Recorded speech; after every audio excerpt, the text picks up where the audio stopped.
long before the pyramids of Egypt, before the columns of Greece or the roads of Rome, the first civilization rose in a land between two rivers. This region, whose name means between the rivers in ancient Greek, was nestled between the Tigris and Euphrates. These waterways flowed from the mountains of eastern Turkey to the Persian Gulf, creating fertile plains in what is now modern Iraq. On these plains, humanity first gathered in cities, developed writing, established laws, and contemplated the cosmos. The fundamental patterns of urban life emerged from this fertile soil. This history spans from 10,000 BC, when the first settlements appeared after the Ice Age, to 539 or BC, when Cyrus the Great of Persia conquered Babylon. Kings built empires of mud brick and bronze. Scribes pressed wedge-shaped marks into clay tablets, and architects raised ziggurats to reach their gods. Their records, preserved in humble clay, have outlasted many grander monuments. The first chapter of civilization began in the Fertile Crescent as the ice retreated and humans established the foundations of organized society. As the last ice age retreated, around the 10th millennium BC, the climate of Southwest Asia began to warm. The frozen grip that had constrained human potential for millennia gradually loosened.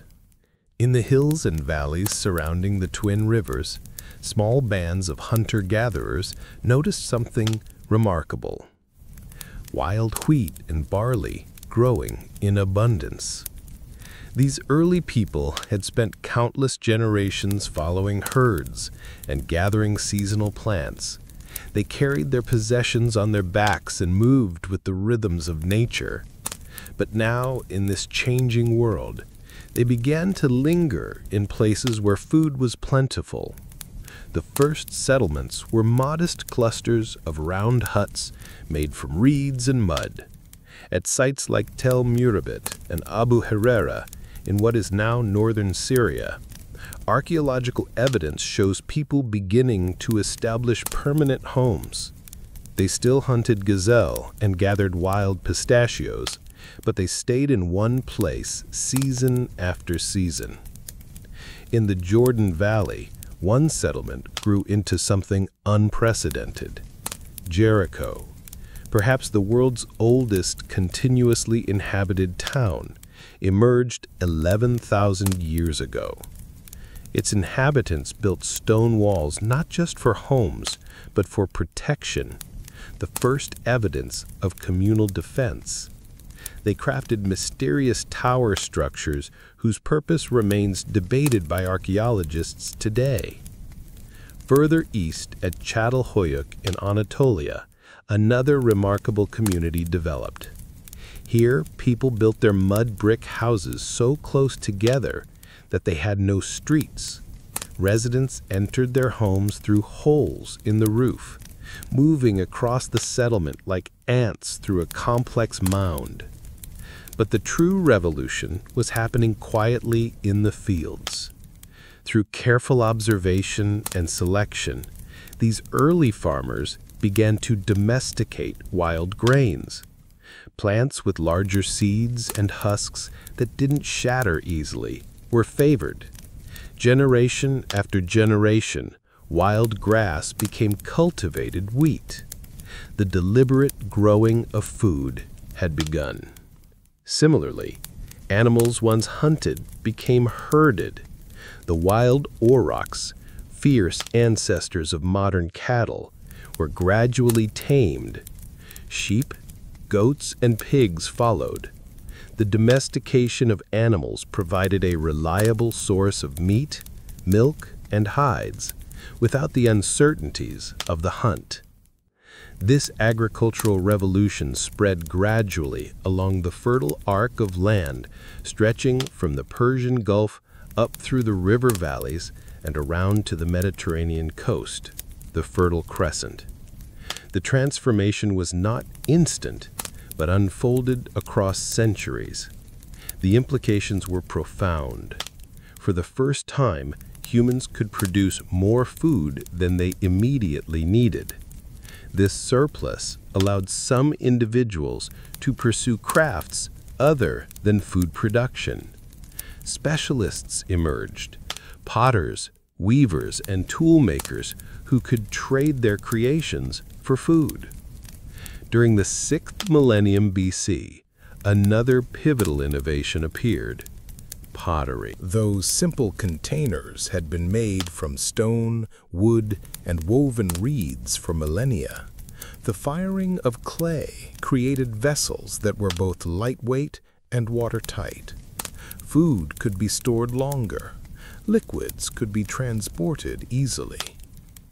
As crops became more productive, early farming communities discovered a new challenge. In the flat lanes between the rivers, rainfall was scarce, but the annual flooding of the Tigris and Euphrates provided rich silt for growing. The people learned to dig channels to direct this water to their fields, the birth of irrigation agriculture. By the early 5th millennium BC, small villages had grown into larger settlements across the southern alluvial plain, the land that would later be called Sumer. Sites like Eridu and Uruk began as modest farming communities, but would eventually grow into something new: true cities. The management of water became central to these developing societies. Coordinating irrigation required leadership and organization beyond the family unit. Communal projects to build canals and dikes fostered more complex social structures. With agriculture came new challenges. Food surpluses needed protection from raiders and management for lean times. Religious beliefs evolved to address the uncertainties of farming life. The forces controlling rain, flood, and drought became personified as deities requiring propitiation. Temples began as simple shrines, but grew more elaborate.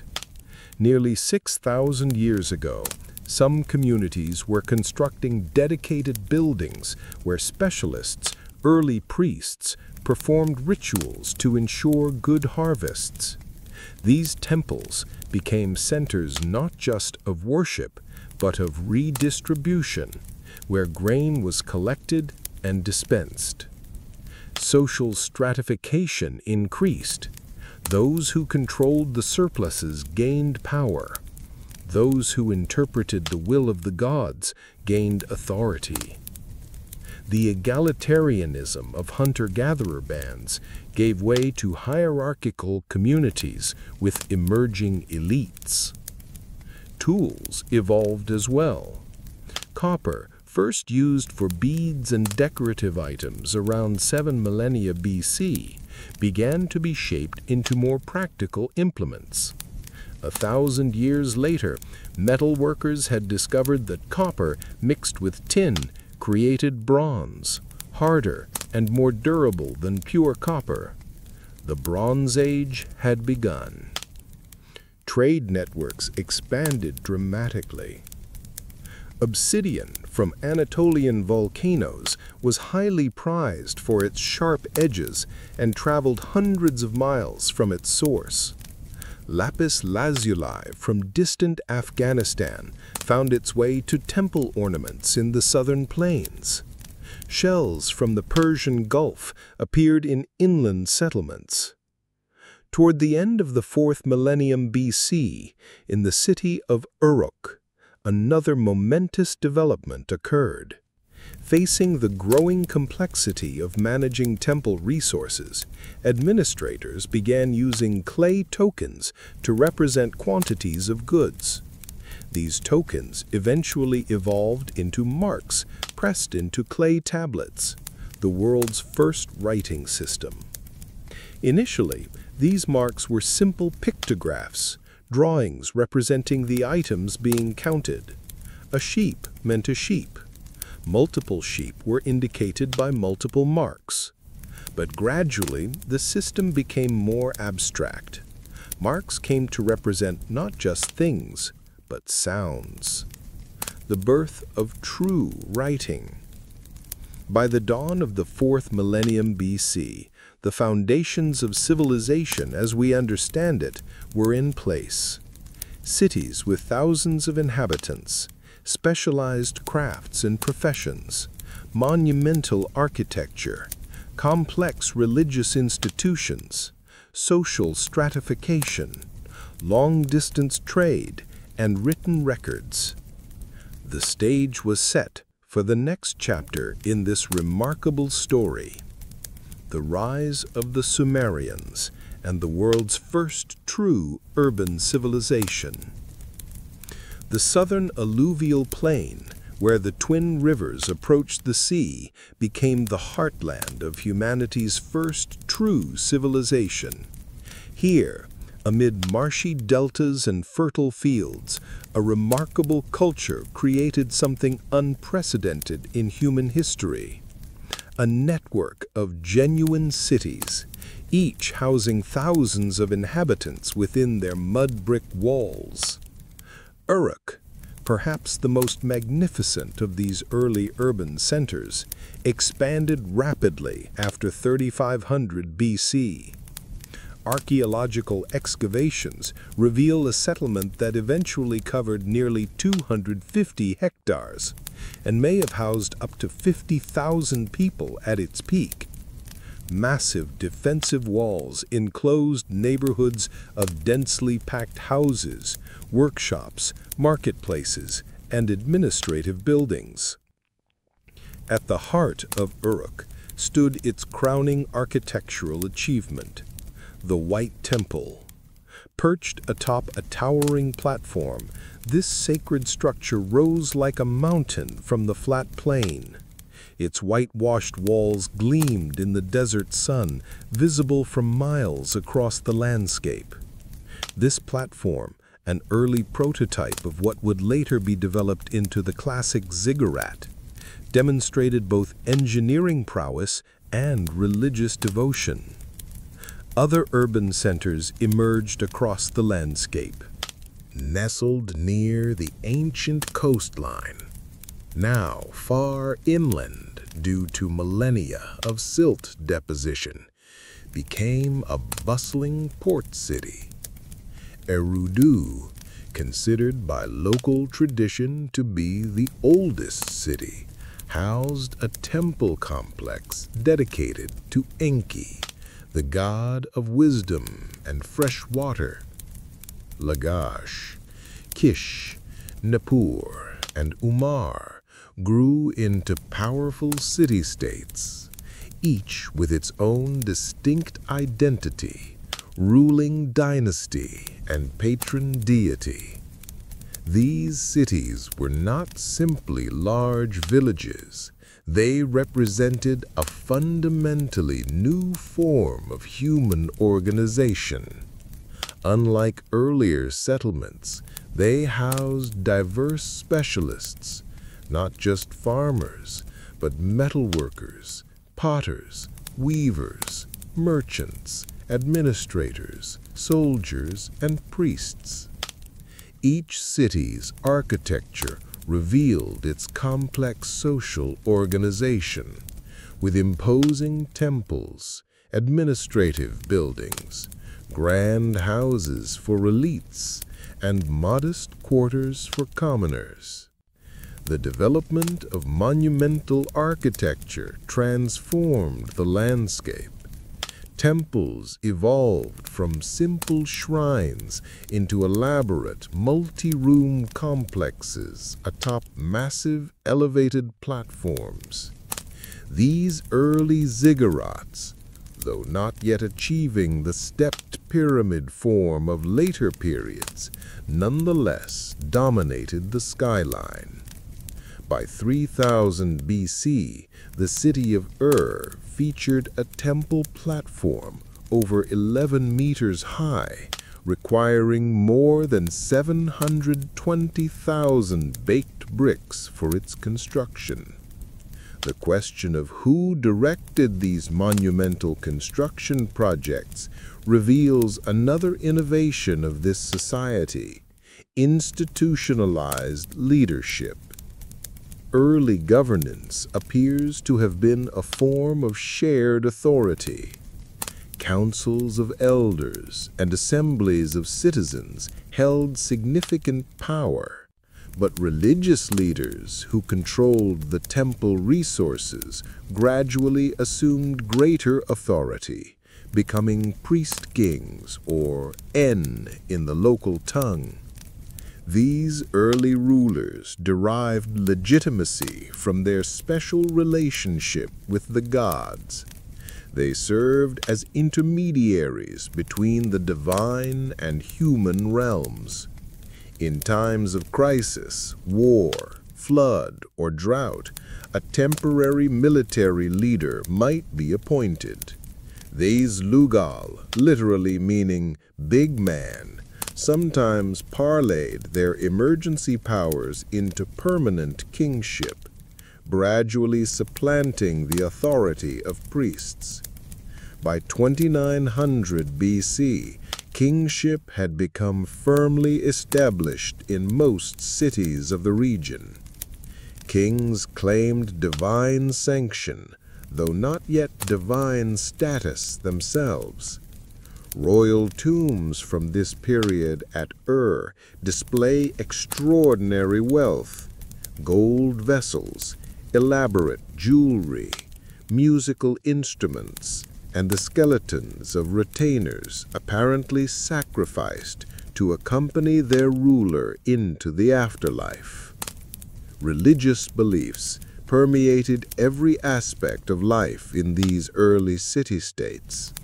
The pantheon included countless deities, with each city elevating its patron god or goddess to special prominence.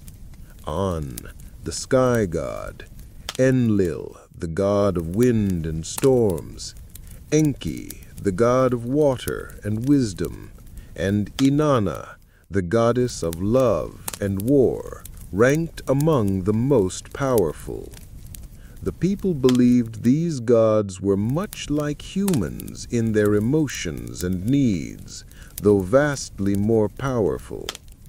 Temples functioned as the gods' earthly dwellings, where priests performed elaborate rituals to please these divine residents. Daily offerings of food, drink, and incense sustained the deities, who might otherwise unleash flood, famine, or invasion upon neglectful worshippers. The cosmos was pictured as a flat disk, with the earth at the center, covered by a vault of heaven. Below lay the underworld, a gloomy realm where the spirits of the dead existed in a shadowy half-life. Unlike later civilizations, there was no promise of paradise for the virtuous. The afterlife awaited everyone regardless of earthly conduct, as a dimmer version of mortal existence. The understanding of the natural world blended practical observation with mythological explanation. Medical texts from this period show sophisticated knowledge of anatomy and treatments, yet attribute disease to divine displeasure or demonic influence. Similarly, advanced astronomy tracked celestial movements for agricultural and religious calendars, while interpreting unusual cosmic events as divine omens. One of the most far-reaching innovations of this culture, cuneiform writing, continued to evolve throughout this period. What began as simple pictograms for accounting gradually developed into a comprehensive writing system capable of expressing abstract concepts and recording spoken language. By 2500 BC, scribes were using about 600 different signs to write not just lists of goods, but letters, legal documents, medical texts, and literature. Literacy remained the privilege of a specialized class of scribes. Young boys from wealthy families began training in the tablet houses, their schools, around age 7, studying for years to master the complex system. These scribes gained considerable status, serving as administrators, accountants, and record keepers for temples, palaces, and merchants. The language of this early civilization remains somewhat mysterious. Unrelated to the Semitic or Indo-European language families, it stands as a linguistic isolate with no known relatives. Its distinctive grammar and sound system were eventually preserved in cuneiform form when later peoples adapted the writing system to their own tongues. Literature preserved on thousands of clay tablets reveals a rich cultural tradition. The Epic of Gilgamesh, though compiled in its classic form during a later period, originated in tales about a historical king of Uruk who ruled around 2700 BC. This remarkable story follows its hero's quest for immortality after the death of his beloved friend, ultimately concluding that death is humanity's inevitable fate. Other important works include creation myths, explaining how the gods fashioned humans from clay to be their servants, hymns praising deities and kings, and wisdom literature offering practical and moral advice. One poignant text, Man and His God, wrestles with the problem of undeserved suffering, resembling in some ways the later biblical book of Job. This civilization also created the world's oldest known law codes. Though the famous Code of Hammurabi would come later, fragments of legal texts from around 2400 BC show a society already concerned with formalizing rules for commerce, property, marriage, and criminal justice.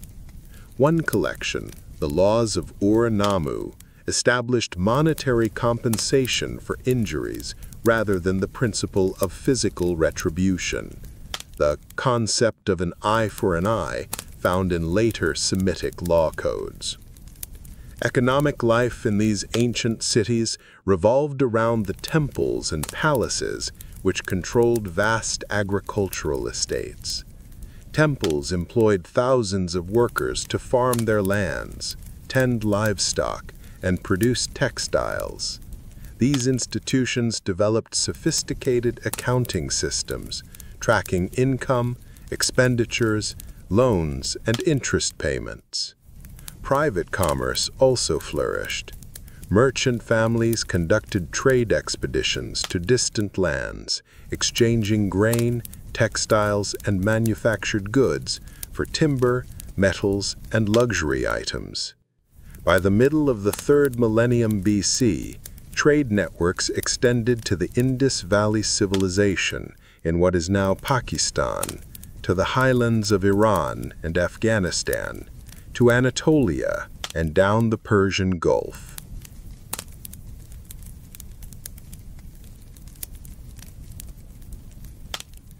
Technological innovation accelerated during this period. The potter's wheel, appearing around 3500 BC, revolutionized ceramic production. Wheeled vehicles, first evidenced around 3200 BC, transformed transportation. Bronze metallurgy advanced significantly, producing stronger tools and weapons. Mathematical knowledge grew more sophisticated, developing a sexagesimal number system based on units of 60, whose legacy survives in our 60-minute hours and 360-degree circles. While the urban revolution transformed society, most people remained farmers, living in the countryside or in the shadow of city walls.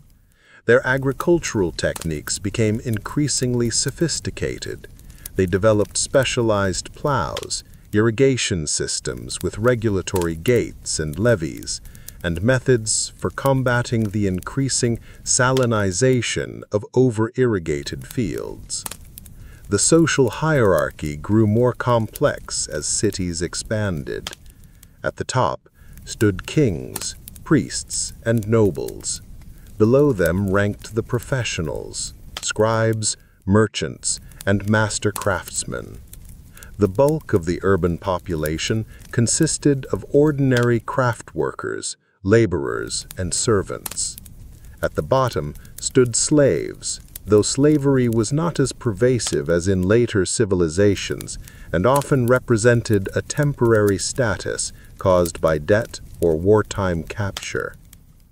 Women in this society held more rights than in many later civilizations.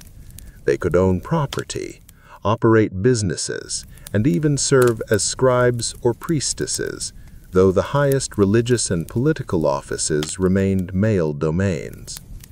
Marriage was arranged by families, typically with a bride price paid to the woman's parents.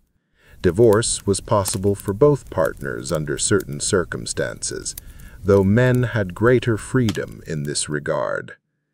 The city-states of this region existed in a near constant state of competition and conflict. Disputes over water rights, boundary lines, and trade routes frequently escalated into warfare.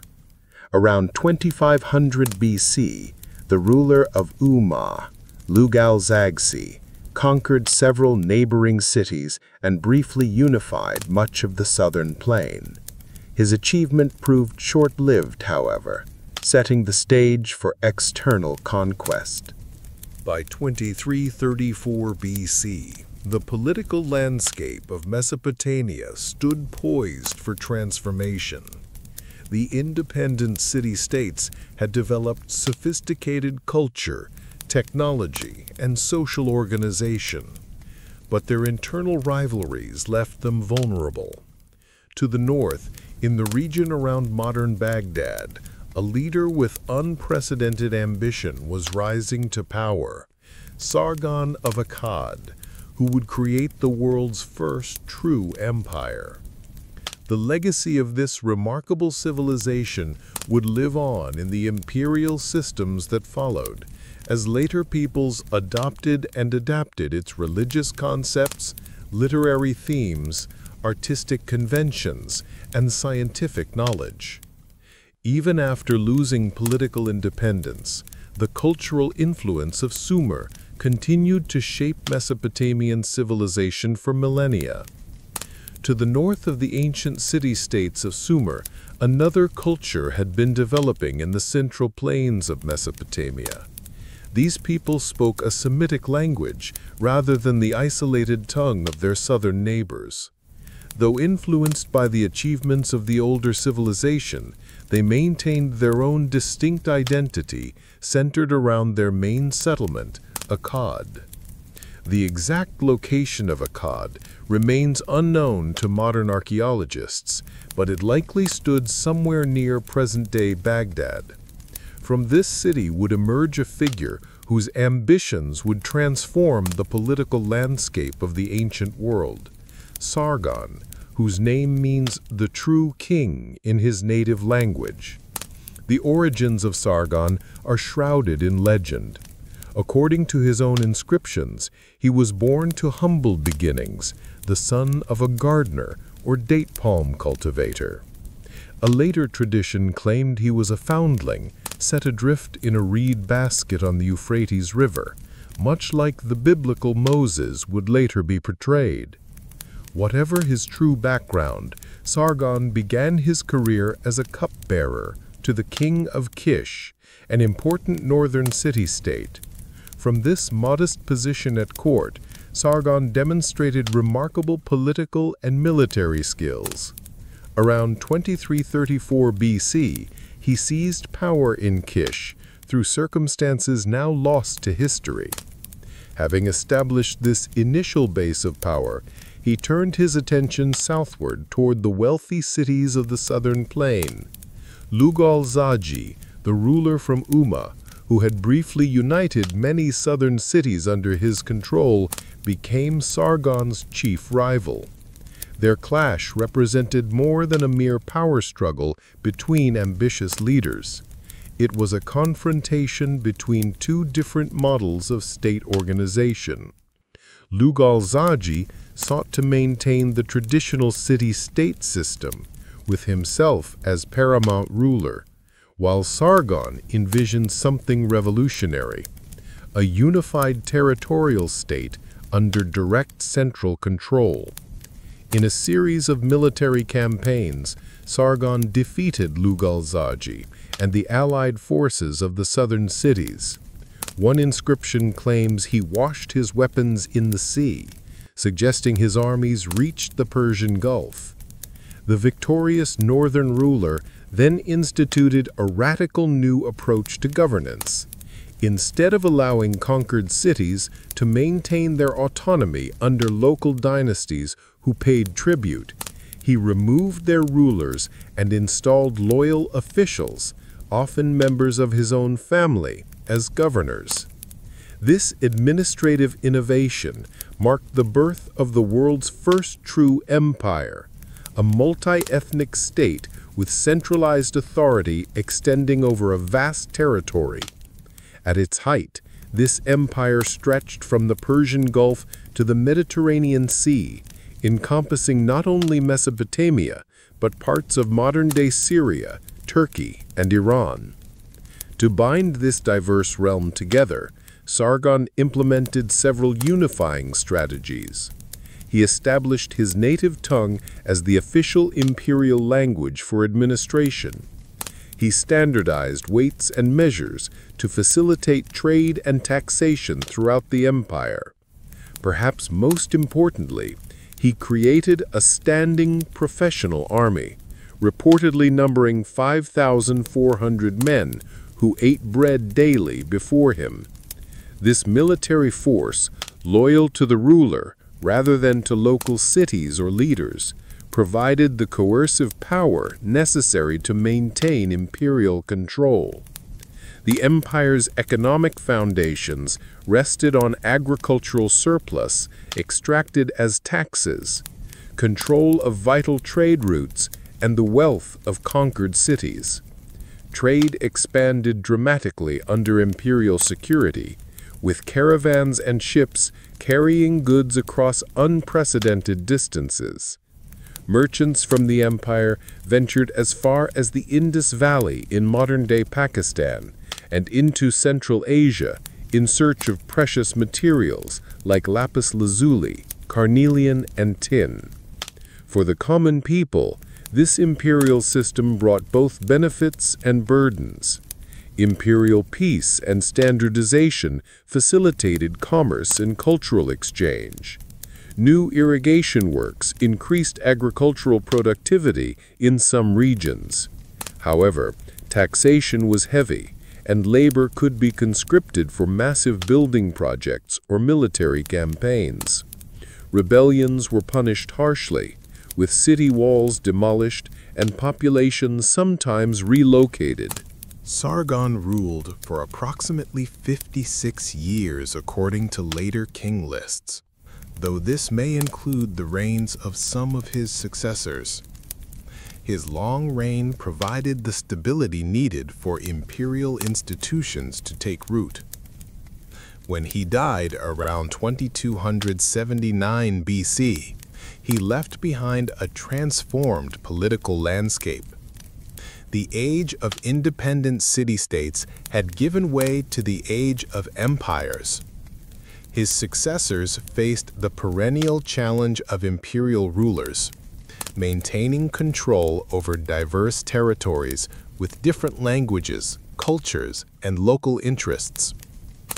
Ramush and Manishtu, Sargon's sons, spent much of their reigns suppressing revolts. Both died violently, possibly assassinated after relatively short reigns. Naram-Sin, Sargon's grandson, proved to be the most capable ruler of the dynasty after its founder. Ascending to the throne around 2254 BC, he further developed imperial administration and embarked on ambitious military campaigns. In response to a massive rebellion of several major cities, he demonstrated both military skill and ruthlessness, crushing the opposition and rebuilding his grandfather's empire. After these victories, Naram-Sin took an unprecedented step in Mesopotamian politics. He declared himself a god. Previous rulers had claimed to be divinely appointed or to rule on behalf of the gods, but Naram-Sin had his name written with the divine determinative, the cuneiform sign indicating a deity. Official art depicted him wearing the horned crown traditionally reserved for gods. This elevation of the ruler to divine status reflected both the extraordinary power of the imperial office and perhaps a strategy to strengthen loyalty in a multi-ethnic realm where local religious traditions varied. Naram-Sin's reign represented the zenith of imperial power. His famous victory stele, discovered at Susa in modern Iran, depicts him as a heroic figure, physically larger than his soldiers and trampling defeated enemies.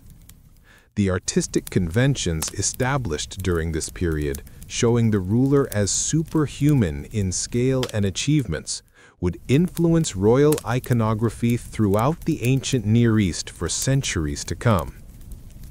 Despite these impressive achievements, cracks were appearing in the imperial edifice. Maintaining control over such vast territories with ancient transportation and communication technology proved increasingly difficult. Provincial governors, often members of the royal family, developed their own power bases. The costs of constant military campaigns to suppress rebellions strained the economy. External pressure also intensified during this period. Inscriptions from Naram-Sin's reign mention conflicts with mountain peoples called the Guti, who raided from the Zagros Mountains to the east. From the northwest, the power of Ebla in Syria presented another challenge to imperial control. After Naram-Sin's death around 2218 BCE, his son Shar-Kali-Shari inherited these mounting problems. Though a capable ruler who maintained imperial power for a time, the centrifugal forces pulling at the empire proved too strong. Provincial areas broke away, external enemies pressed in, and economic troubles deepened. A later text dramatically describes these troubled times. Who was king? Who was not king? Suggesting a period of disputed succession and fragmented authority. This time of confusion lasted until approximately 2154 BC, when the last nominal ruler of the dynasty was overthrown, bringing the empire to its end. Traditional Mesopotamian historical thought attributed this collapse to divine punishment for Naram-Sin's pride and his sack of the holy city of Nippur. Modern historians identify more concrete factors: the ecological strain of intensive agriculture, the administrative challenge of controlling vast territories, economic difficulties, and the constant pressure of surrounding peoples. After the fall of the empire, various successor states emerged across the region. In the southern cities, local rulers reasserted their independence. In the north, the Guti, mountain peoples from the Zagros Range, established control over parts of the former imperial heartland. The cultural impact of this first empire outlasted its political structures. The fusion of northern and southern traditions created a blended Mesopotamian culture that would influence the region for centuries to come. The imperial ideal, a unified state under a single ruler, became a recurring aspiration for ambitious leaders.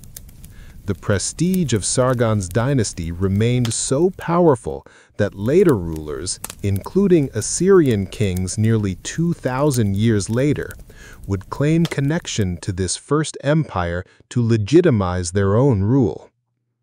Even in decline, the accomplishments of this pioneering imperial state left an indelible mark on history. The organizational innovations, cultural exchanges, and political concepts developed during this period provided models for future empires not only in Mesopotamia, but across the ancient world. Though the empire itself proved relatively short-lived, lasting less than 2 centuries, its legacy would endure for millennia as the template for imperial states to come. Following the collapse of the world's first empire, a period of fragmentation ensued across the lands between the rivers.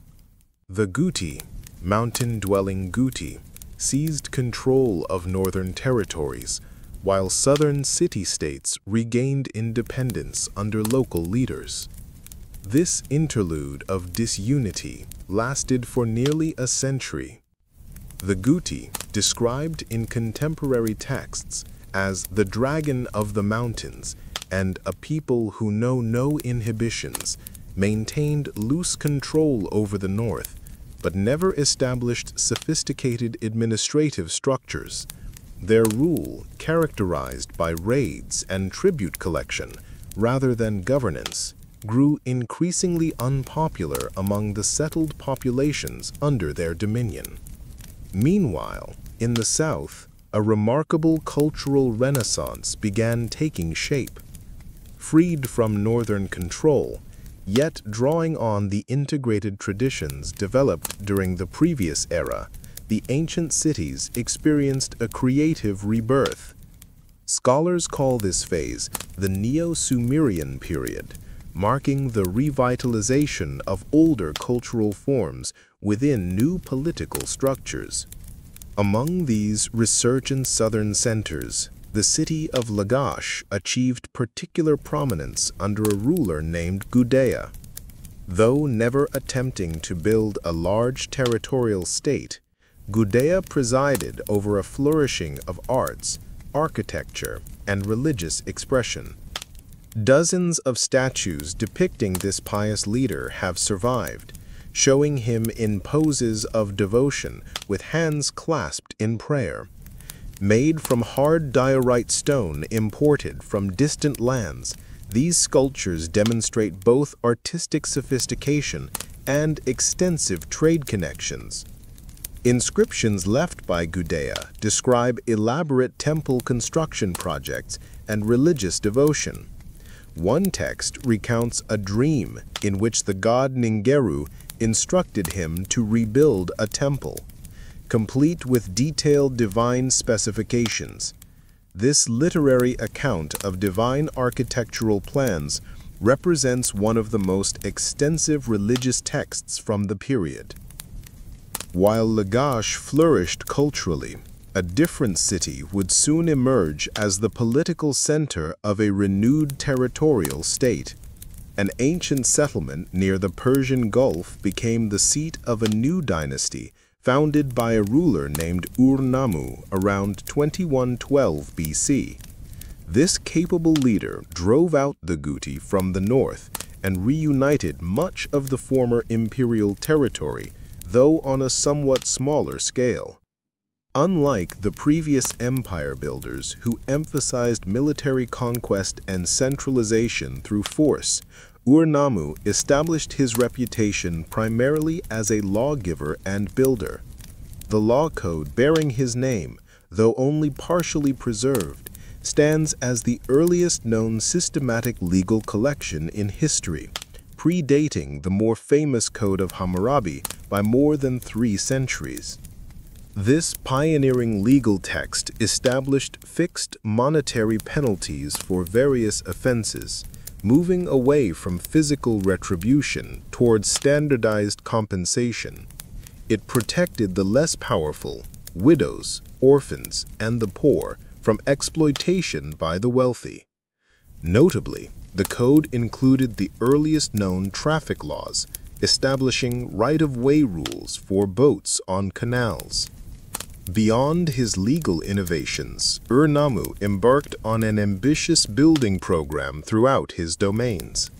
His most visible achievement was the construction of monumental ziggurats, massive step temples rising toward the heavens. The best preserved example at Ur featured 3 levels, reaching a height of about 30 meters, accessed by triple staircases. These imposing structures, visible for miles across the flat landscape, served as potent symbols of renewed cultural confidence and religious devotion. The administrative system developed during this period represented a sophisticated blend of centralized and local control. Provincial governors oversaw regional affairs, while a complex bureaucracy managed the collection and redistribution of resources. Royal officials conducted regular tours of inspection, and messengers carried communications along designated routes between administrative centers. Under Ur-Nammu's son, Shulgi, who ruled for an extraordinary 48 years, the state reached its peak of organization and prosperity. This long-reigning monarch implemented numerous innovations that strengthened central governance while respecting local traditions. He established a standardized calendar, reformed weights and measures, created a royal messenger system with posting stations, reorganized the tax system, and standardized scribal education. Shulgi also cultivated his image as an ideal ruler through various symbolic actions.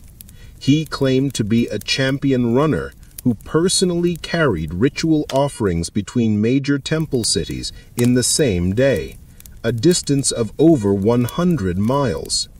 Whether literal or symbolic, this claim emphasized his role in unifying distant centers through personal exertion. In the later years of his reign, Shulgi followed the precedent established by earlier rulers and declared himself divine. Temples dedicated to his cult were established throughout the realm, and his name was written with the divine determinative. This deification of the living king represented an attempt to create a religious foundation for political unity across traditionally independent cities. The economic system of this period combined centralized planning with market elements. The state controlled vast agricultural estates, employed thousands of workers directly, and managed extensive redistribution networks. Textile workshops housed hundreds of female workers, producing goods for both domestic consumption and export. Simultaneously, private merchants conducted independent trade ventures, though typically under royal oversight.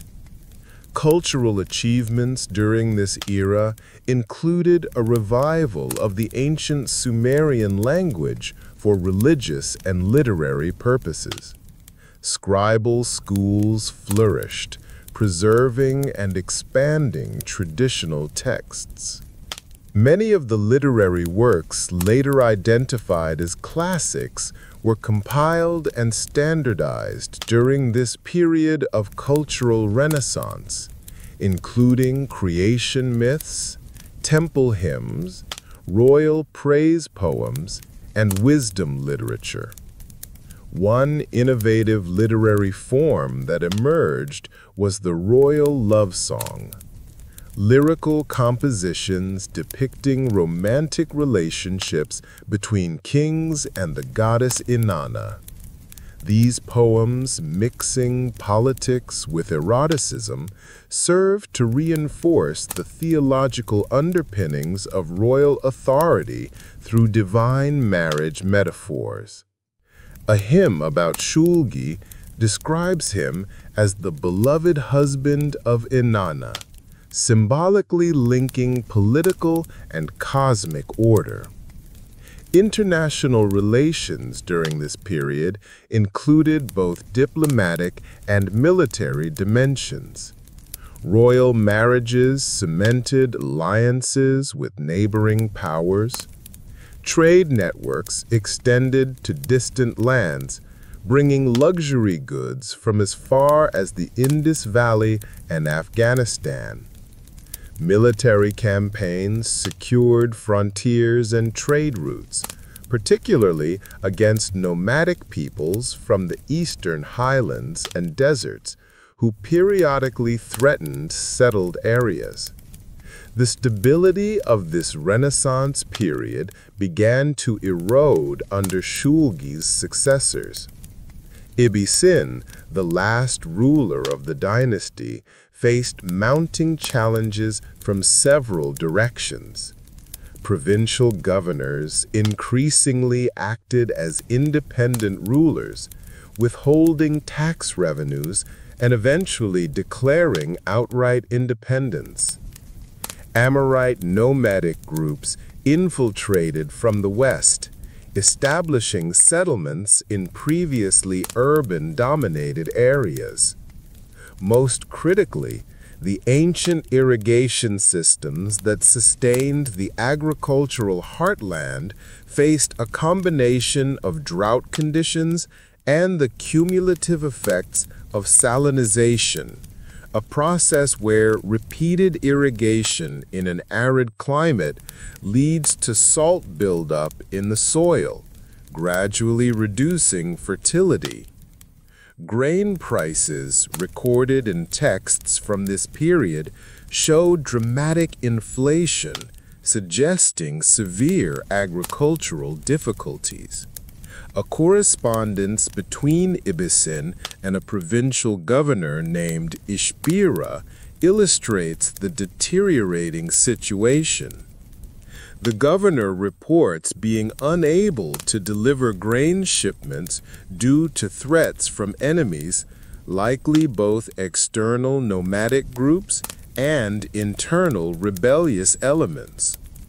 Eventually, Ishbira established himself as an independent ruler in the city of Isin, effectively seceding from the unified state. The final blow came from an external power. The neighboring state of Elam, centered in what is now southwestern Iran, had grown increasingly powerful. Around 2004 BC, Elamite forces, allied with other enemies of the regime, captured itself. The city was pillaged, its ziggurat desecrated, and Ibbi-Sin taken captive to Elam, where he presumably died in exile. A contemporary lament describes the fall of in poignant terms. The city has been defiled. Its people live like ghosts. The treasuries have been pillaged. Corpses float in the Euphrates, which once brought life. This literary work, combining historical report with theological interpretation, viewed the destruction as divine punishment for human failings. Though politically devastating, the fall of did not erase the cultural achievements of this Renaissance period. The legal concepts, literary works, administrative techniques, and architectural forms developed during this creative era would continue to influence Mesopotamian civilization for centuries to come. As one era ended, the stage was set for new political configurations in the land between the rivers. After the collapse of the dynasty, Political power in Mesopotamia fragmented among numerous competing city-states. No single center could establish dominance, resulting in a patchwork of small kingdoms vying for control of trade routes, water access, and agricultural lands. This period of division, lasting nearly a century, saw the emergence of several notable regional powers, including Isen, Lhasa, Eshnunna, and Mari. A significant demographic shift accompanied this political fragmentation. Semi-nomadic peoples, known as Amorites, originally from the Syrian desert regions, had been gradually infiltrating the settled lands of Mesopotamia for generations. Speaking a Western Semitic language different from both the ancient Southern tongue and the Eastern Semitic dialect of the First Empire. These newcomers established dynasties in several cities. One such Amorite leader, named Sumu Abu, established himself in a previously minor settlement called Babylon around 1894 BC. Located on the Euphrates River in central Mesopotamia, this city, whose name meant Gate of the Gods, had existed for centuries without particular distinction. Under its new ruling house, however, it would gradually rise to unprecedented prominence. For its first century under Amorite leadership, Babylon remained merely one power among many in the fragmented political landscape.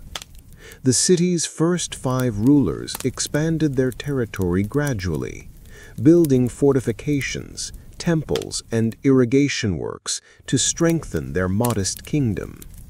Still, other cities like Lhasa and Isen commanded greater resources and prestige during this early phase.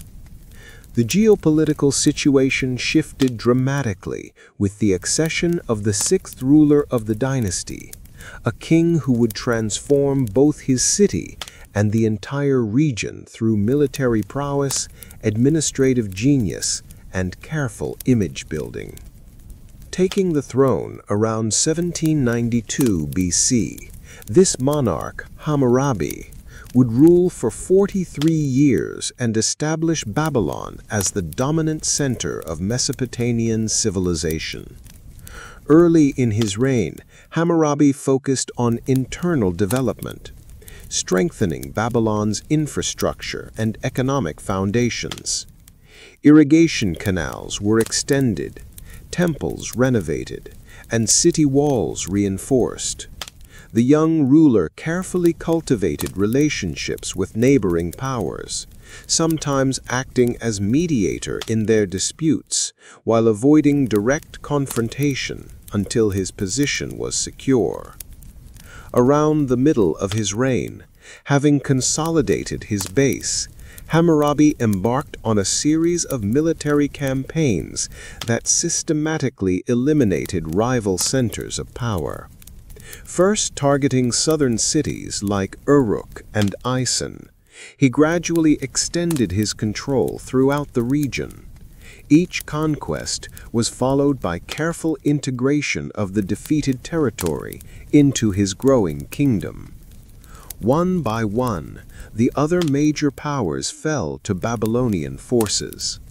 Lhasa, which had controlled much of the south, Eshnunna in the Diyala region, Mari on the middle Euphrates, and finally Ashur, the northern trading center that would later give rise to the Assyrian Empire.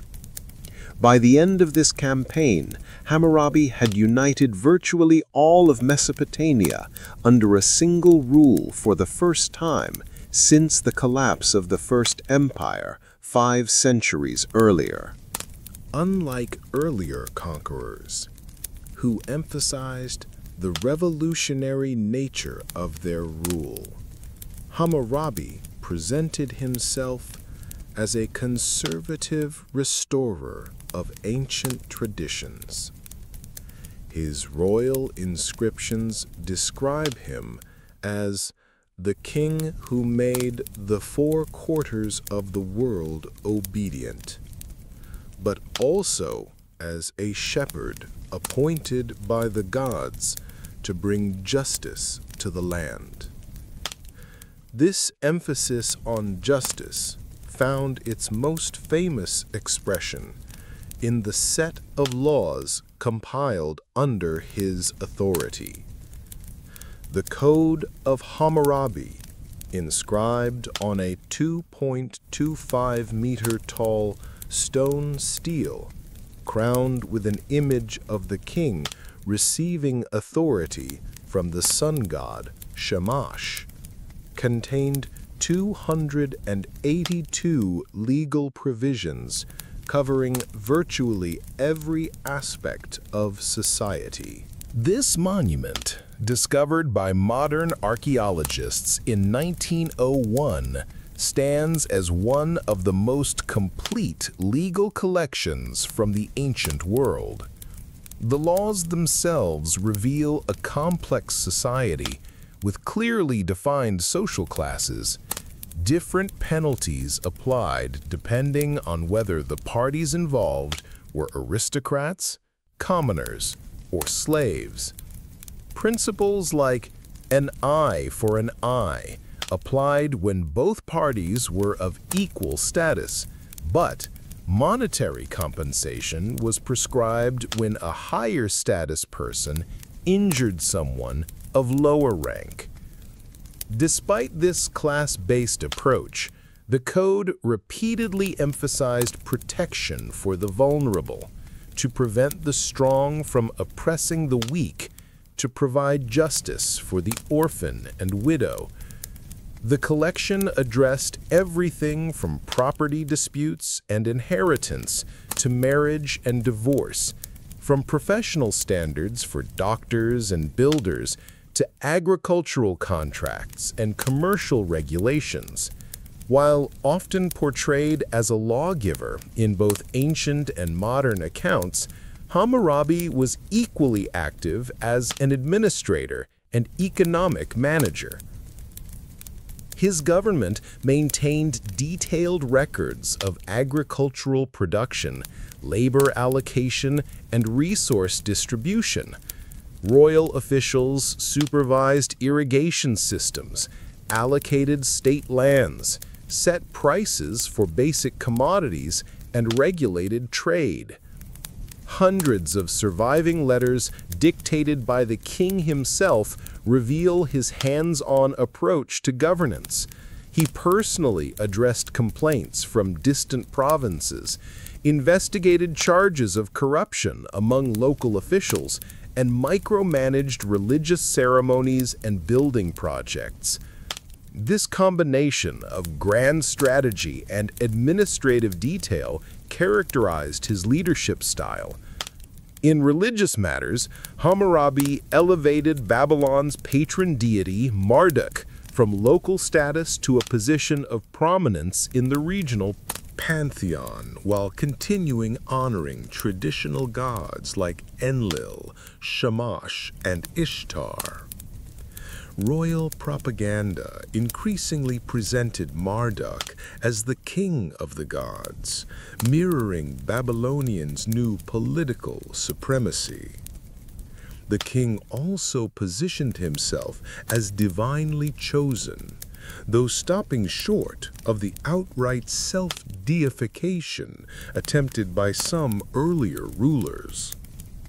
The prologue to his law code describes him as named by Anu and Enlil to promote the welfare of the people, to cause justice to prevail in the land. This balance between divine sanction and human service characterized Babylonian royal ideology. When Hammurabi died around 1750 BC, he left behind a unified kingdom incorporating most of Mesopotamia. His son, Samsu-Luna, inherited a seemingly stable state, but this appearance proved deceptive. Within a few years, revolts erupted in southern cities with older cultural traditions. Though initially suppressed, these rebellions continued to flare up, gradually eroding central control. Adding to these internal challenges, a new external threat emerged from the marshlands of the extreme south. A people known as the Sealand dynasty established control over the coastal regions, eventually seizing several southern cities from Babylonian control. Simultaneously, mountain peoples from the Zagros range began making incursions along the eastern frontiers. Under these mounting pressures, Babylonian territorial control gradually contracted. By 1500 BC, just 50 years after Hammurabi's death, much of the south had been lost. Subsequent rulers maintained control over central Mesopotamia, but never regained the extensive empire of their great predecessor. Despite this territorial reduction, Babylon itself remained prosperous and culturally dominant. The city grew to cover nearly 450 hectares, housing perhaps 60,000 to 80,000 inhabitants. Its temples, palaces, and commercial districts made it one of the ancient world's greatest urban centers. Babylonian culture during this period synthesized older traditions while developing distinctive new forms. Scholars compiled and preserved ancient texts, including literary works, medical treatises, mathematical texts, and religious compositions. The Akkadian language of Babylon became the international diplomatic tongue of the Near East, used for communication between kingdoms across the region. Intellectual achievements flourished, particularly in astronomy, mathematics, and medicine. Babylonian astronomers carefully tracked celestial movements, developing the first predictive mathematical models of planetary behavior. Mathematicians worked with an advanced numeral system that permitted complex calculations, including operations with fractions, solving of quadratic equations, and early approximations of irrational numbers like the square root of 2. This creative period continued for nearly 2 centuries after Hammurabi. Despite the gradual reduction in Babylonians' territorial control, the end came suddenly and catastrophically. Around 1595 BC, a completely unexpected threat appeared from far to the north. The Hittites, an Indo-European-speaking people based in central Anatolia, modern Turkey, had been building their own kingdom far from Mesopotamian centers. Under an ambitious ruler named Mersili I, Hittite forces marched over 500 miles from their homeland in a raid of unprecedented scale. The Babylonians, focused on traditional threats from the east and south, were utterly unprepared for this northern attack. The Hittites breached Babylon's defenses, plundered its treasures, and overthrew the ruling dynasty that had governed for 3 centuries. After this devastating raid, the Hittites withdrew to their Anatolian homeland, apparently satisfied with booty rather than occupation. Into the power vacuum left by this shocking attack stepped another group that had been gradually increasing their influence in northern Mesopotamia, the Kassites. Originally from the Zagros Mountains to the east, These people had been serving as mercenaries and settling in rural areas and adopting local customs. Seizing the opportunity created by the power vacuum, a Kassite leader named Agum II claimed the throne, establishing what would become the longest ruling dynasty in Mesopotamian history. Unlike previous conquerors who imposed dramatic changes, these newcomers embraced the cultural and religious traditions of the land they now ruled. They adopted the titles, gods, and administrative practices of their predecessors. Under their governance, the region experienced remarkable stability, with the Kassite dynasty maintaining control for nearly 4 centuries, from approximately 1595 to 1155 BC. Little is known about the early decades of Kassite rule, as contemporary records are sparse. By the mid-5th century BC, however, historical documentation becomes more abundant, revealing a kingdom that, while smaller than Hammurabi's empire, maintained control over the Babylonian heartland and conducted sophisticated diplomatic relations with neighboring powers. The political landscape of the Near East had transformed dramatically during this period. No single power dominated the region. Instead, several major kingdoms coexisted in what historians call the Club of Great Powers, a system of balanced rivalries and alliances that maintained regional stability. Alongside the Kassite rulers of Babylon stood the new kingdom of Egypt, the Hittite Empire in Anatolia, the Mitannic Kingdom in northern Syria, and later the Middle Assyrian Kingdom. International relations among these powers followed established diplomatic protocols. Royal letters written on clay tablets in the Akkadian language, the diplomatic lingua franca of the era, addressed foreign rulers as brother, suggesting nominal equality. Royal marriages cemented political alliances, with princesses sent to foreign courts, accompanied by elaborate dowries. Merchants and ambassadors traveled established routes between capitals, facilitating both trade and diplomacy. The Amarna letters, a diplomatic archive discovered in Egypt, includes correspondence between Kassite kings and pharaohs, revealing the complex balance of cooperation and competition that characterized international relations.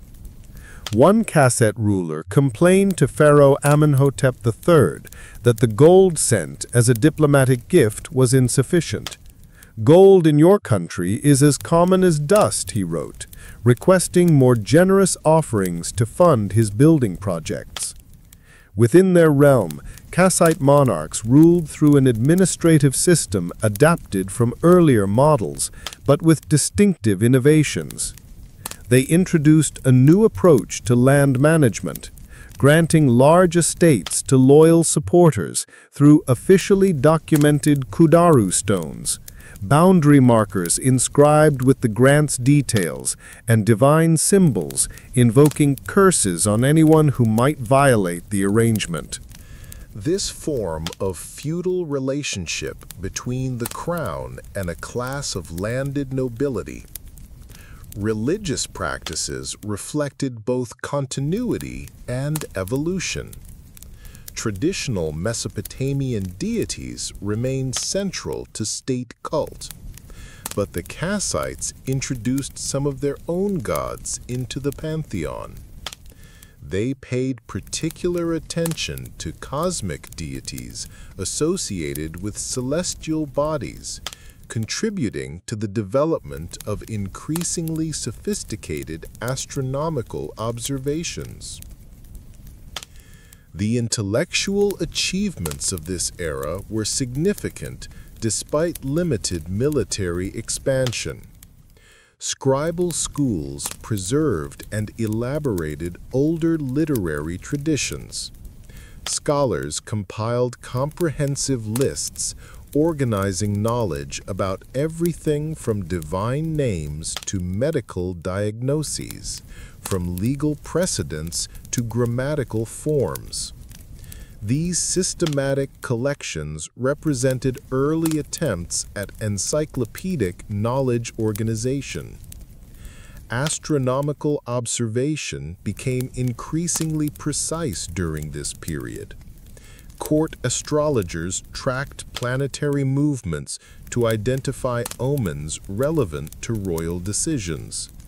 These observations, initially driven by divinatory purposes, accumulated into data sets that would eventually enable mathematical prediction of celestial events.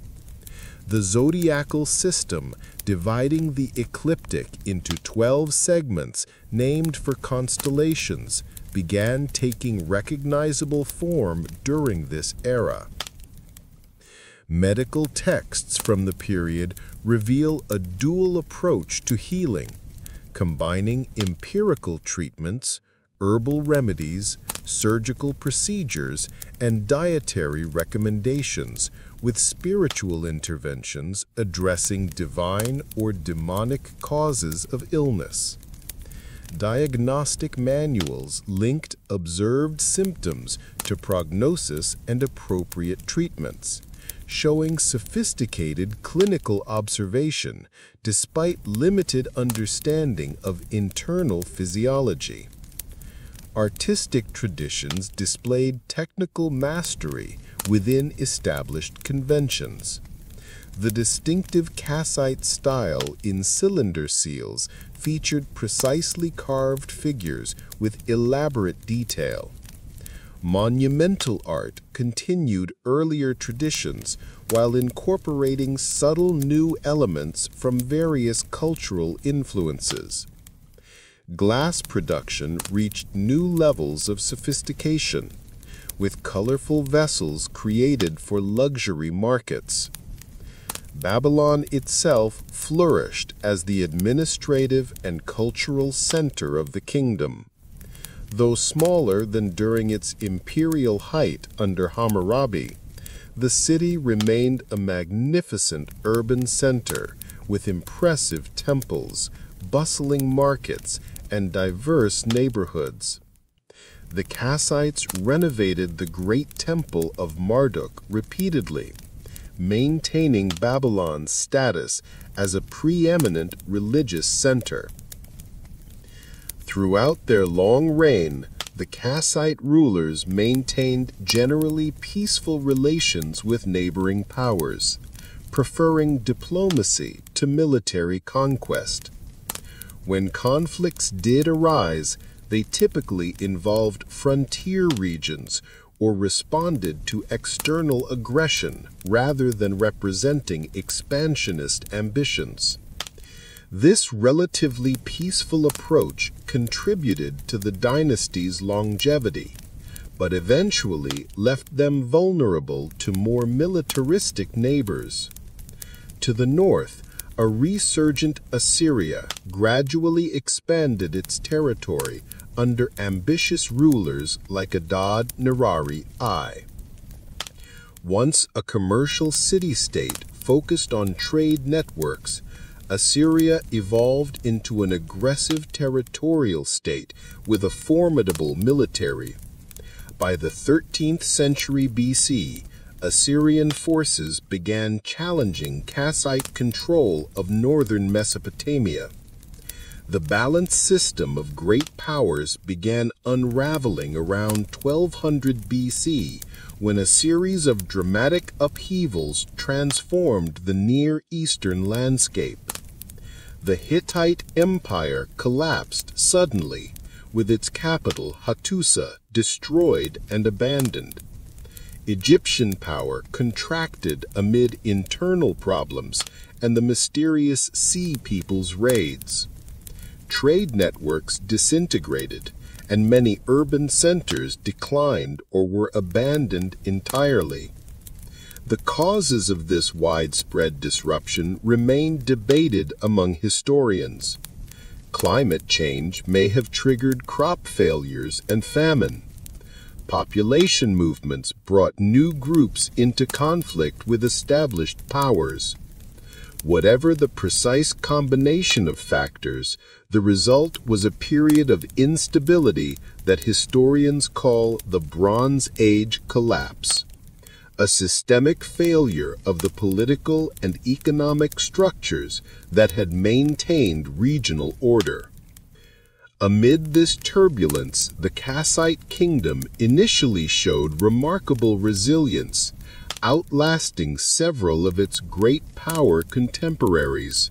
However, mounting pressures eventually proved overwhelming. Elamite forces from southwestern Iran conducted increasingly destructive raids into Babylonian territory. The Elamite king Shutuk-Nahonte led a devastating campaign around 1160 BC, capturing important cities and carrying off cultural treasures, including the victory stele of Naram Sin and the law code of Hammurabi. This Elamite invasion fatally weakened Kassite control. A native Babylonian dynasty originating from the ancient southern city of Isin seized power around 1155 BC, ending 4 centuries of Kassite rule. The second dynasty of Isin attempted to restore Babylonian greatness through renewed building projects and aggressive campaigns against Elam, achieving some success under kings like Nebuchadnezzar the Firm, who recovered stolen divine statues and cultural artifacts. Despite the political transition, cultural continuity persisted. The Kassite period left an enduring legacy in Babylonian civilization. Their long, relatively stable rule had allowed for intellectual and cultural development even without dramatic territorial expansion. The systematic organization of knowledge, astronomical observations, land management systems, and artistic traditions established during their reign would influence Mesopotamian civilization for centuries to come. As the Bronze Age gave way to the Iron Age around 1000 BC, new powers and peoples would reshape the geopolitical landscape of Mesopotamia once again. Yet the cultural foundations established during the Kassite period, building upon millennia of previous development, provided a resilient framework that would enable Babylonian civilization to survive dramatic political changes and eventually experience another renaissance under future dynasties. While Babylon experienced centuries of relative stability under Kassite rule, a formidable power was developing in the northern reaches of Mesopotamia. In the land watered by the upper Tigris River, with its rolling hills and rain-fed agriculture, the Assyrians crafted a society defined by military prowess, administrative efficiency, and ruthless determination. Originally centered around the ancient trading city of Ashur, from which they took their name, these northern people had long maintained commercial networks connecting Anatolia, the Mediterranean, and southern Mesopotamia. Their experience as middlemen in international trade gave them broad awareness of distant regions and resources, knowledge that would later serve imperial ambitions. The transition from trading city-state to expansionist power began gradually during the 14th century BC. Early rulers like Ashur-ubalitan, circa 1363 to 1328 BC, asserted independence from neighboring powers and began intervening in regional politics.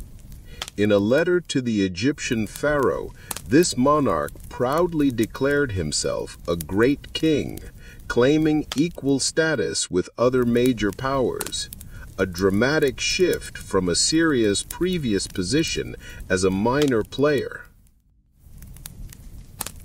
Military expansion accelerated under subsequent rulers. Adad-nirari I and Shalmaneser I extended territorial control in the 13th century BC, establishing provinces governed directly by appointed officials rather than through vassal arrangements. While other regional powers collapsed during the Bronze Age disruptions around 1200 BC, Assyria weathered the storm, though with temporary contraction of its territorial reach. A true turning point came during the reign of Tiglath-Pileser I, circa 1114 to 1076 BC. This energetic ruler conducted campaigns in all directions, north into the Armenian highlands, west to the Mediterranean coast, east into the Zagros Mountains, and south against Babylonian territory. His inscriptions boast of crossing the Euphrates 28 times to fight Western enemies and hunting lions as a royal sport, establishing twin motifs that would characterize Assyrian kingship: warrior and hunter. Following Tiglath-Pileser's death, Assyria entered a period of contraction lasting nearly 2 centuries. External pressures from Aramean tribal groups combined with internal succession problems to limit territorial control. However, even during this time of reduced power, key institutions and cultural elements that would support later imperial growth continued developing.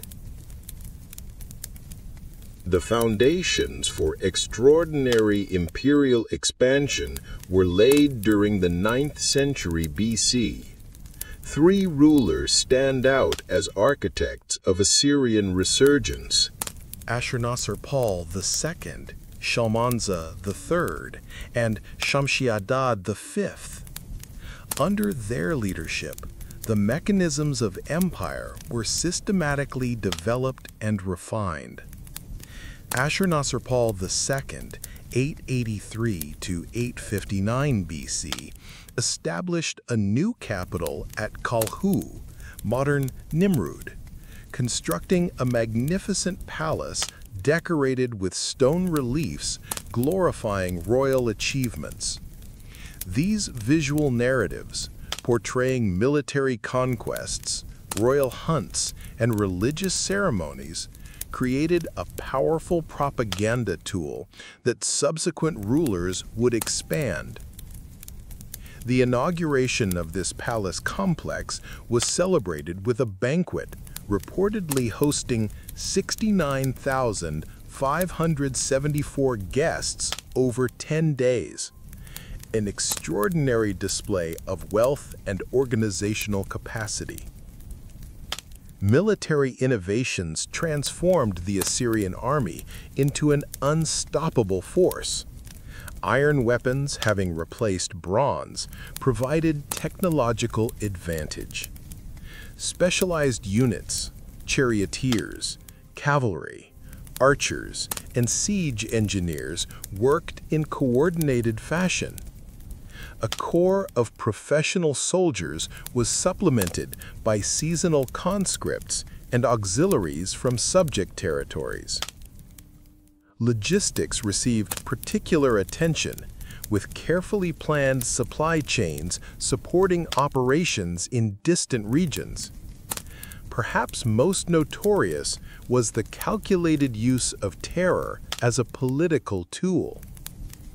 Royal inscriptions and palace reliefs explicitly depicted extreme punishments inflicted on rebels, flaying, impalement, and mass executions. Cities that resisted were razed, their populations deported to distant parts of the empire.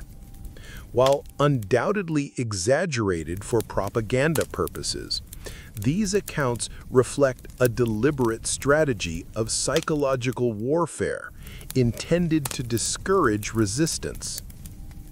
The empire expanded dramatically under Tiglath-Pileser III, 745 to 727 BC, a usurper who seized the throne and implemented sweeping reforms. He reorganized the provincial system, breaking larger provinces into smaller units to prevent governors from accumulating too much power. He expanded the practice of mass deportation, moving conquered populations throughout the empire to disrupt local identities and resistance potential. He also reformed the military, creating a larger standing army, less dependent on seasonal conscripts.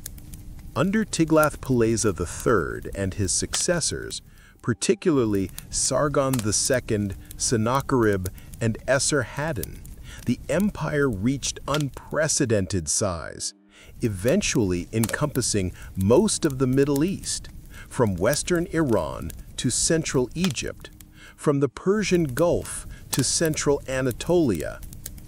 This vast territory incorporated diverse environments, economies, and populations, presenting enormous administrative challenges.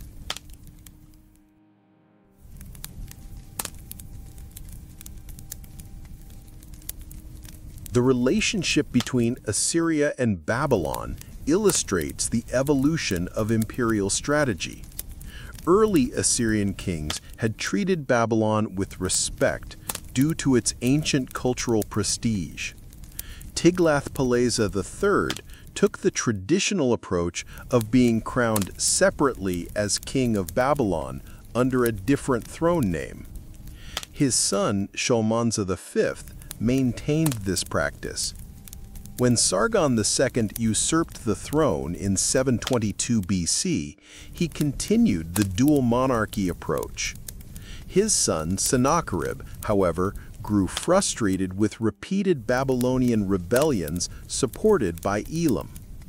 After suppressing multiple uprisings, Sennacherib lost patience in 689 BC and ordered the complete destruction of Babylon, a shocking decision given the city's religious and cultural significance. Irrigation systems were destroyed, temples demolished, and divine statues carried off to Assyria. The sacred image of Marduk, Babylon's patron deity, was held hostage in Assyria, preventing proper religious ceremonies. This radical approach proved counterproductive, generating religious horror throughout the region and within Assyria itself. Sennacherib's assassination in 681 BC, reportedly while praying in a temple, was widely interpreted as divine punishment for his sacrilege against Babylon. His son, Esarhaddon, reversed this policy completely, ordering the full reconstruction of Babylon as one of his first royal acts. This pragmatic ruler recognized that ideology and religious respect could be more effective than brutality in maintaining control. Esarhaddon's inscriptions emphasize his role as restorer and builder rather than destroyer. He carefully maintained distinct cultural identities for Assyria and Babylonia, while keeping both under his control. Esarhaddon also accomplished what his predecessors had attempted without success: the conquest of Egypt. In 621 BC, Assyrian forces captured Memphis, ancient capital of Lower Egypt and established control over the Nile Delta region. This striking achievement extended Assyrian power to its greatest territorial extent, creating a multi-continental empire.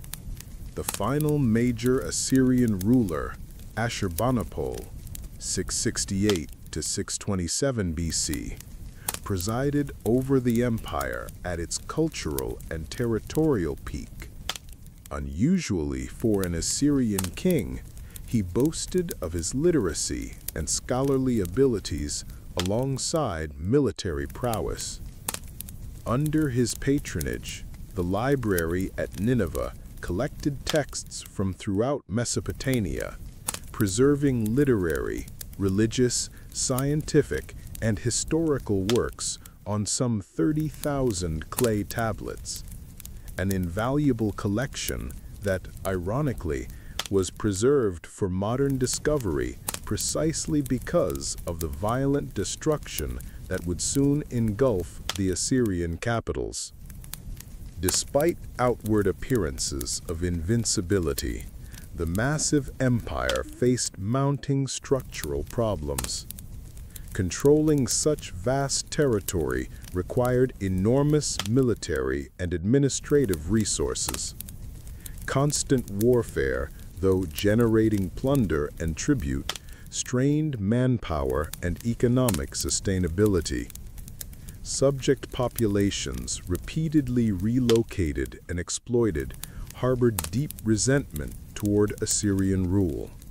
The system maintained momentum under Ashurbanipal's strong leadership, but his death around 627 BC revealed the fragility beneath the impressive imperial facade.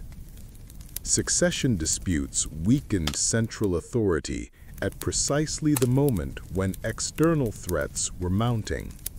Babylon, under a Chaldean dynasty led by Nabopolassar, declared independence in 626 BC. Initially, this revolt seemed like just another of the periodic Babylonian rebellions that Assyrian forces had suppressed many times before. However, Nabopolassar proved an exceptionally determined and capable leader. Even more dangerously for Assyria, he formed an alliance with the Medes, an Iranian people who had developed a powerful kingdom in the Zagros Mountains. This Babylonian-Median alliance attacked the Assyrian heartland directly, targeting the great cities that had served as imperial capitals. Ashur fell in 614 BC, followed by Nineveh in 612 BC after a 3-month siege. The magnificent palaces and temples were put to the torch, their walls toppled, their treasures looted. A remnant Assyrian court established at Haran held out briefly, but by 609 BC, Assyrian independence had been completely extinguished. The fall of Assyria was as dramatic as its rise. An empire that had dominated the Near East for centuries vanished with such finality that within 2 generations the great capital cities lay abandoned, their once magnificent buildings reduced to overgrown mounds. The prophet Nahum's exultant description of Nineveh's fall, "Woe to the city of blood, full of lies," reflected the deep hatred Assyria's imperial practices had engendered among subject peoples. Yet even in destruction, Assyria left an enduring legacy. The imperial systems developed to control vast territories provided models for subsequent empires.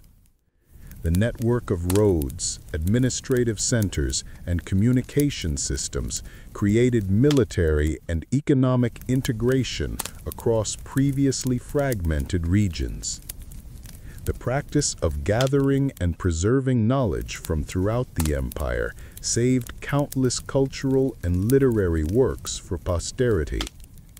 And perhaps most importantly, the Assyrian Empire represented the first successful attempt to create a genuinely international political order, encompassing numerous peoples, languages, and traditions under unified governance.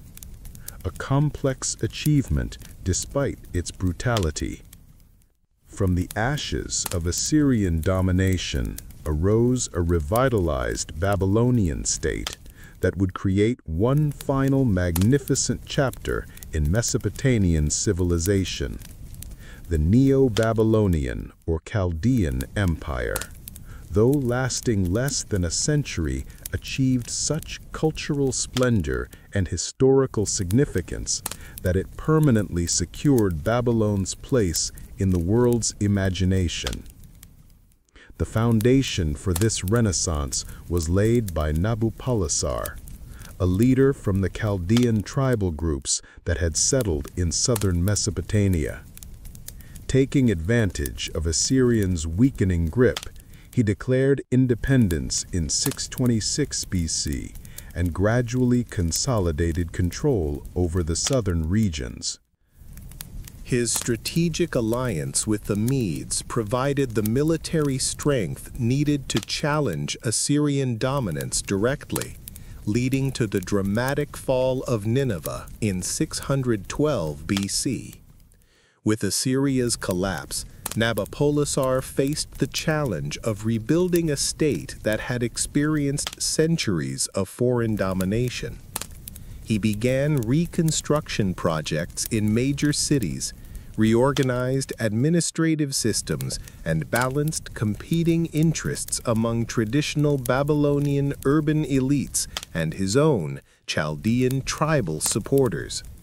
By the time of his death in 605 BC, he had established a stable foundation upon which his son would build an extraordinary legacy.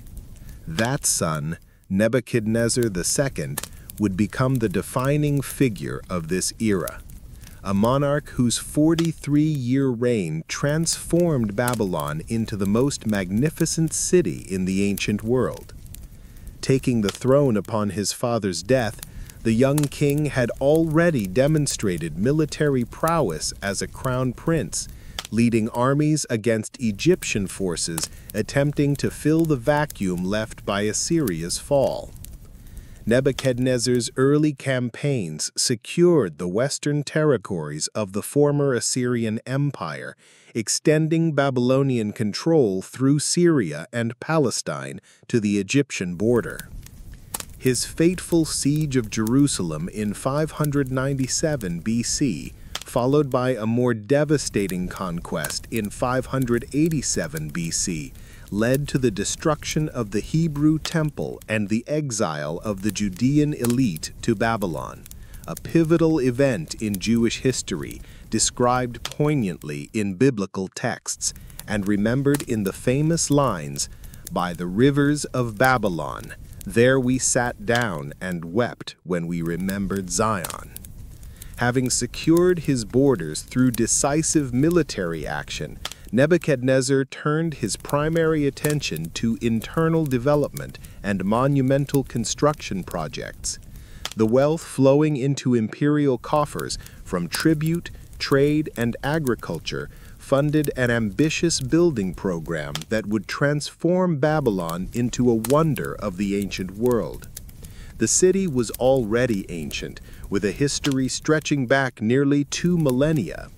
But Nebuchadnezzar reimagined it on an unprecedented scale. Massive new walls, reportedly so thick that a 4-horse chariot could turn around on their top, encircled an urban expanse of more than 850 hectares. A network of canals and quays managed water flow from the Euphrates, which ran through the heart of the city, wide processional ways paved with limestone and decorated with glazed brick reliefs of lions, dragons, and bulls connected the major religious and administrative centers. Most spectacular of all was the temple complex dedicated to Marduk, Babylon's patron deity. At its heart stood the ziggurat Etemani, rising in 7 colored tiers to a height of over 90 meters, the likely inspiration for the biblical Tower of Babel. Beside it stood a Sagila, the main temple housing the golden statue of Marduk and treasures accumulated from conquered regions. The royal palace complex matched the temples in grandeur. Multiple courtyards, audience halls, and administrative buildings formed a city within a city. Here, according to Greek tradition, Nebuchadnezzar built the famous Hanging Gardens, irrigated terraces filled with exotic plants and trees, supposedly to comfort his Median wife who missed the greenery of her mountainous homeland. While archaeological evidence for these gardens remains elusive, the very fact that they became one of the 7 wonders of the ancient world demonstrates Babylon's powerful grip on the imagination of subsequent civilizations. The annual New Year's festival, Akitu, represented the pinnacle of Babylonian religious and political theater. During this 11-day celebration, the Enuma Elish was recited, recounting Marduk's victory over primordial chaos and establishment of cosmic order. The king played a central ritual role, symbolically subordinating his earthly authority to divine power. In a dramatic ceremony, the high priest would strike the king's face and force him to kneel before Marduk's statue, a ritual humiliation demonstrating that even the most powerful earthly ruler served at divine pleasure. Beyond the capital, Nebuchadnezzar undertook extensive infrastructure projects throughout his realm. Irrigation systems were expanded and renovated, increasing agricultural productivity. Temples in ancient religious centers like Uruk, and Sippar were restored. Trade routes were secured with military outposts and way stations. The overall effect was a revitalization of Mesopotamian economic and cultural life after the disruptions of the later Assyrian period. Intellectually, the Neo-Babylonian period saw significant achievements, particularly in astronomy. Court scholars refined observational techniques developed over previous centuries, creating increasingly accurate methods for predicting celestial events. The motivation remained primarily religious, understanding divine intentions through celestial omens, but the mathematical sophistication involved laid foundations for later scientific astronomy. Literary culture flourished as well, with scribal schools maintaining ancient texts while creating new compositions. The Babylonian creation epic reached its final form during this period, synthesizing older traditions into a coherent theological statement about divine kingship and cosmic order. Historical texts recorded royal achievements, while practical manuals transmitted specialized knowledge in fields ranging from medicine to engineering. Extensive administrative records painted a picture of a complex economic system, combining state-managed resources with private enterprise. Temple and palace organizations controlled vast agricultural estates, workshops, and trade operations. Simultaneously, private families conducted independent businesses, with some developing into powerful banking houses that financed commercial ventures and agricultural development through sophisticated credit arrangements. Nebuchadnezzar's death in 562 BC revealed a hidden weakness in the seemingly mighty empire: the absence of institutional structures capable of managing succession and maintaining stability beyond the life of a dominant personality. His son, Amal-Marduk, evil Merodach in biblical sources, ruled briefly before being overthrown by Naraglissar, a military officer who had married into the royal family. After Naraglissar's short reign, his young son was quickly deposed in favor of Nabonidus, whose relationship to the royal family remains unclear. This unusual figure would become the last native ruler of independent Babylon, presiding over its final years with policies that generated increasing internal opposition. Nabonidus showed particular devotion to Sin, the moon god, elevating this deity's status in ways that disturbed the powerful priests of Marduk, who had enjoyed premier status under previous rulers. Even more controversially, Nabonidus spent 10 years of his 17-year reign in the Arabian oasis of Tema, leaving his son Belshazzar as regent in Babylon. The reasons for this extraordinary absence from the capital remain debated. Perhaps commercial interests, religious motivations, or health concerns played roles. Whatever the explanation, this unprecedented arrangement weakened central authority and alienated key constituencies within Babylonian society. The priests of Marduk, aristocratic families, and urban elites grew increasingly dissatisfied with what they viewed as religious deviation and neglect of traditional ceremonies. Meanwhile, a new power was rising beyond the empire's eastern borders. The Persians, led by Cyrus II, later called the Great, had been consolidating control over the Iranian plateau, overthrowing their former Median overlords and creating a new formidable kingdom. In 539 BC, Persian forces approached Babylon after defeating outlying garrisons. The biblical account of the city's fall, featuring the famous writing on the wall interpreted by the prophet Daniel, suggests a night of feasting and revelry interrupted by enemy intrusion.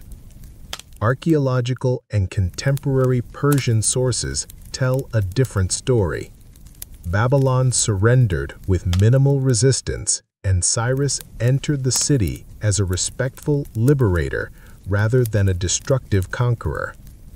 His famous cylinder inscription, discovered by modern archaeologists, portrays him as chosen by Marduk to restore proper worship and just governance after Nabonidus's alleged neglect.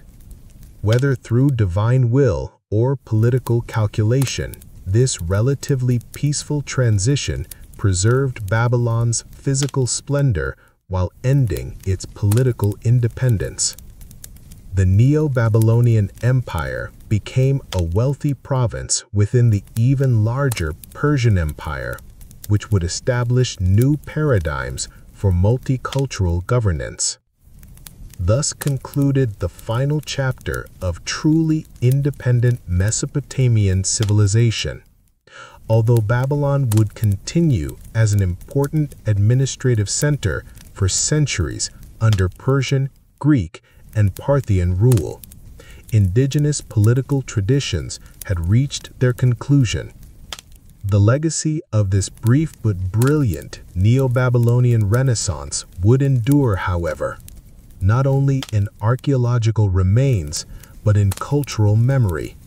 From biblical narratives of exile and prophetic visions to Greek historical accounts, from the wonders of the ancient world to the symbolic power of Babylon in art and literature across millennia, the year 539 BC marked a pivotal transition in Mesopotamian history.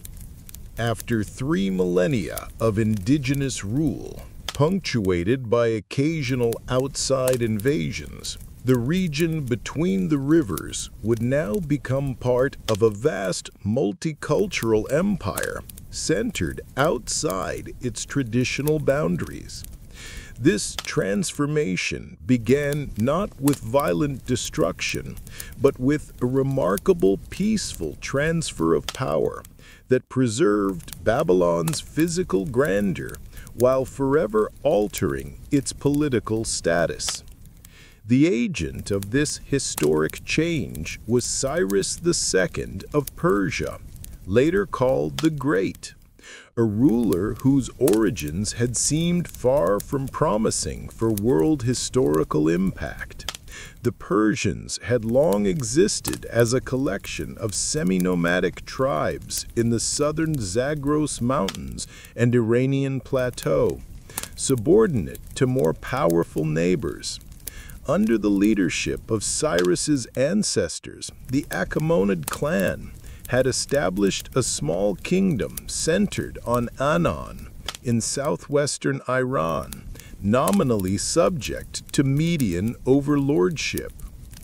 Cyrus's rise to power began with his overthrow of the Median Empire around 550 BC.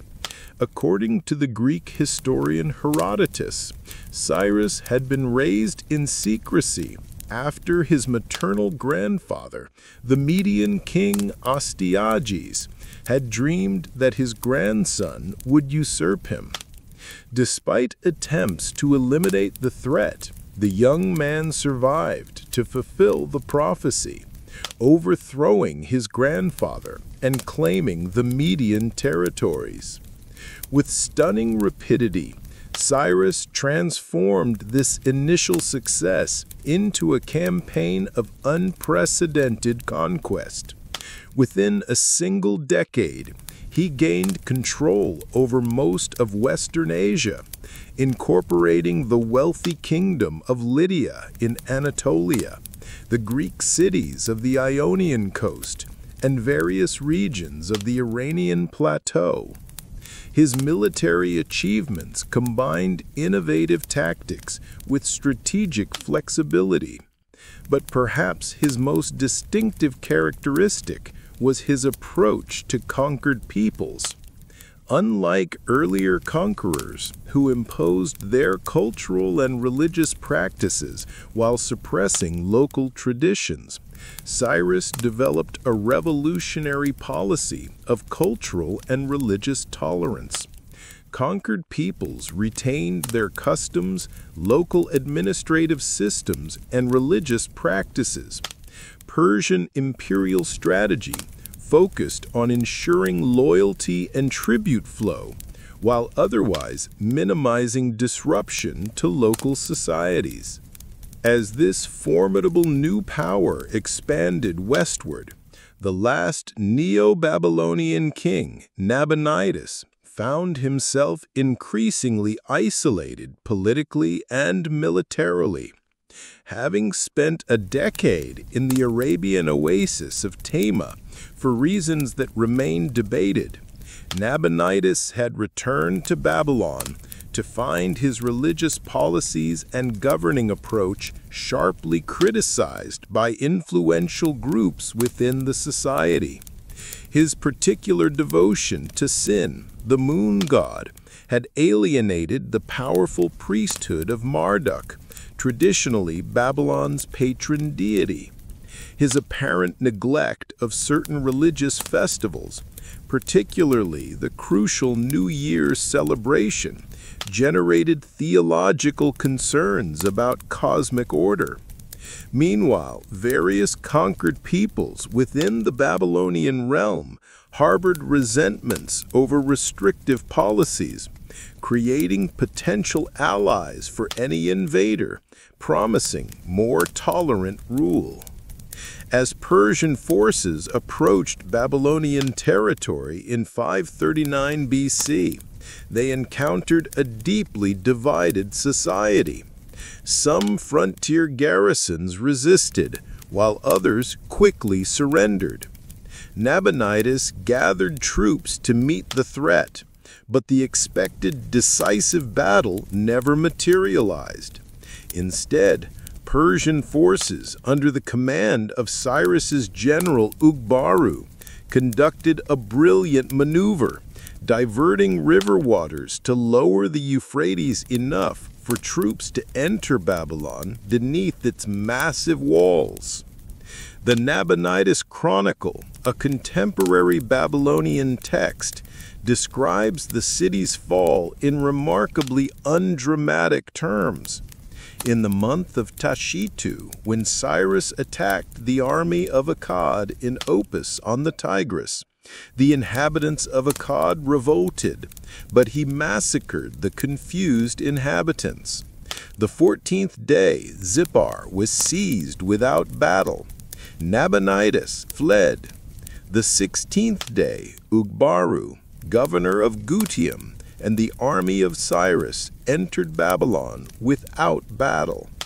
This account, with its emphasis on without battle, contrasts sharply with the catastrophic destructions that had ended many previous Mesopotamian regimes. The famous biblical account in the book of Daniel, featuring the disembodied hand writing mysterious words on the palace wall during Belshazzar's feast, adds dramatic elements, but similarly emphasizes the city's fall without significant resistance. Cyrus himself arrived in Babylon shortly after its capture and implemented policies that would define Persian imperial governance for centuries. Rather than positioning himself as a foreign conqueror, he claimed the traditional Babylonian royal titles and portrayed himself as the legitimate successor to the ancient throne, chosen by Marduk to restore proper religious observance and just rule after Nabonidus' alleged failures. The Cyrus cylinder, a clay barrel inscribed with the official Persian version of these events, represents one of history's earliest declarations of human rights policies. In this remarkable document, Cyrus describes his peaceful entry into Babylon, his concern for the city's well-being, and, most significantly, his policy of allowing displaced peoples to return to their homelands and rebuild their religious institutions. This last policy had particular significance for the Jewish community. The biblical books of Ezra and Chronicles record that Cyrus issued a decree specifically allowing the Jewish exiles in Babylon to return to Jerusalem and rebuild their temple, with expenses paid from the royal treasury. While only a portion of the exiles chose to return, this policy established Cyrus as a divinely appointed liberator in Jewish tradition, with the prophet Isaiah even referring to him as God's anointed one, Messiah.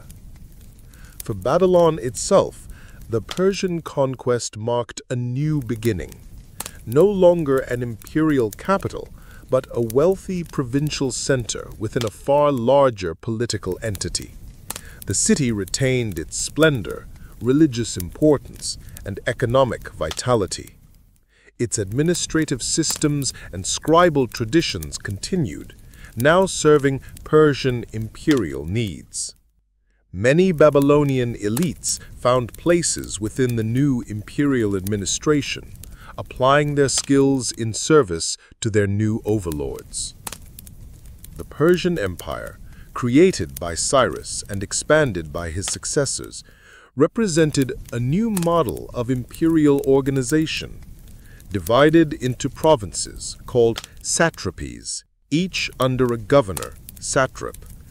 Typically drawn from Persian nobility, the empire balanced central control with local autonomy.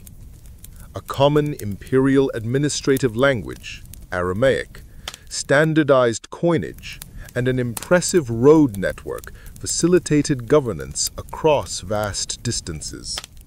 Religious policy remained true to Cyrus's original approach. Local cults and practices continued without interference, while the Persian rulers participated in traditional ceremonies when visiting major centers like Babylon. The Achaemenid kings themselves practiced Zoroastrianism, an Iranian faith, emphasizing the cosmic struggle between truth and falsehood. But they did not impose this religion on subject peoples.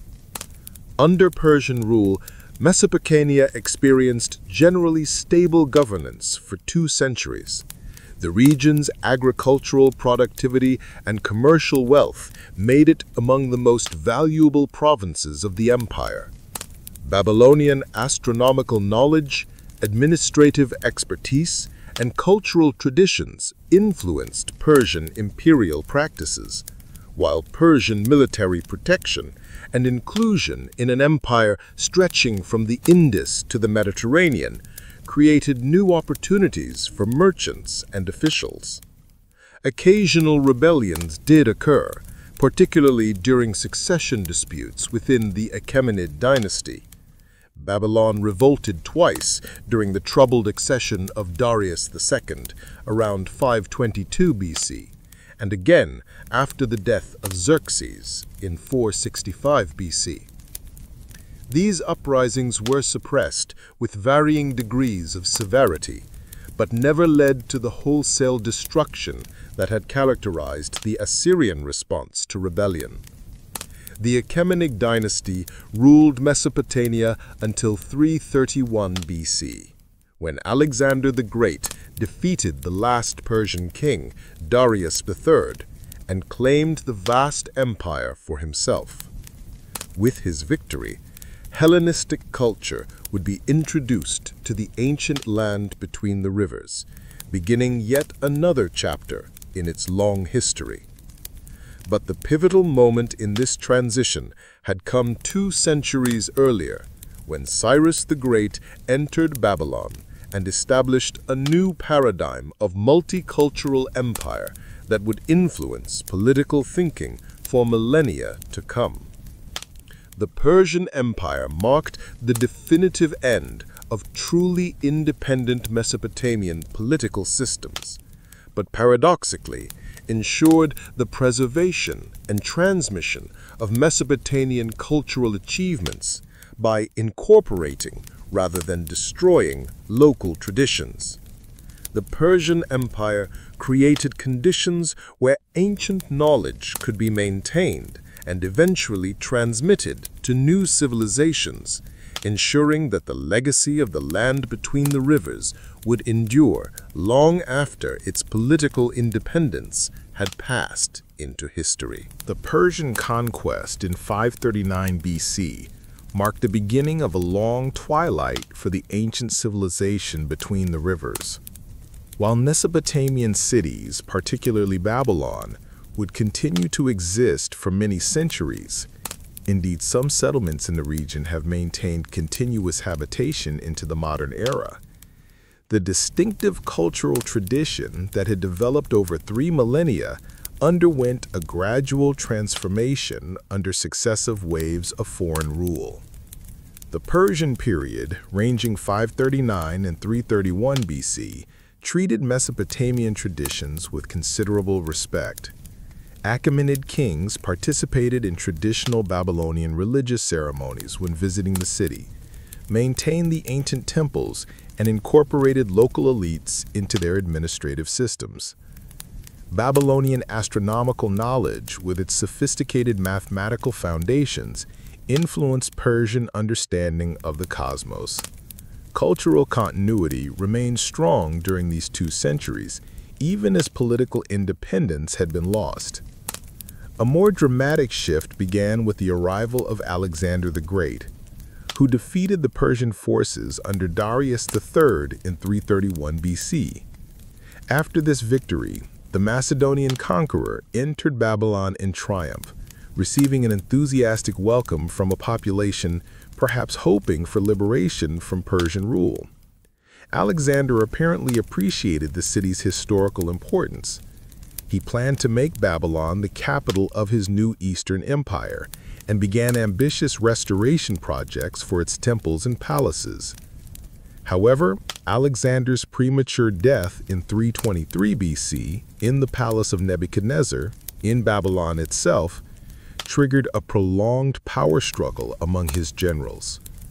This conflict eventually resulted in Mesopotamia falling under the control of Seleucus, who established what historians called the Seleucid Empire, a vast realm stretching from the Mediterranean to Central Asia.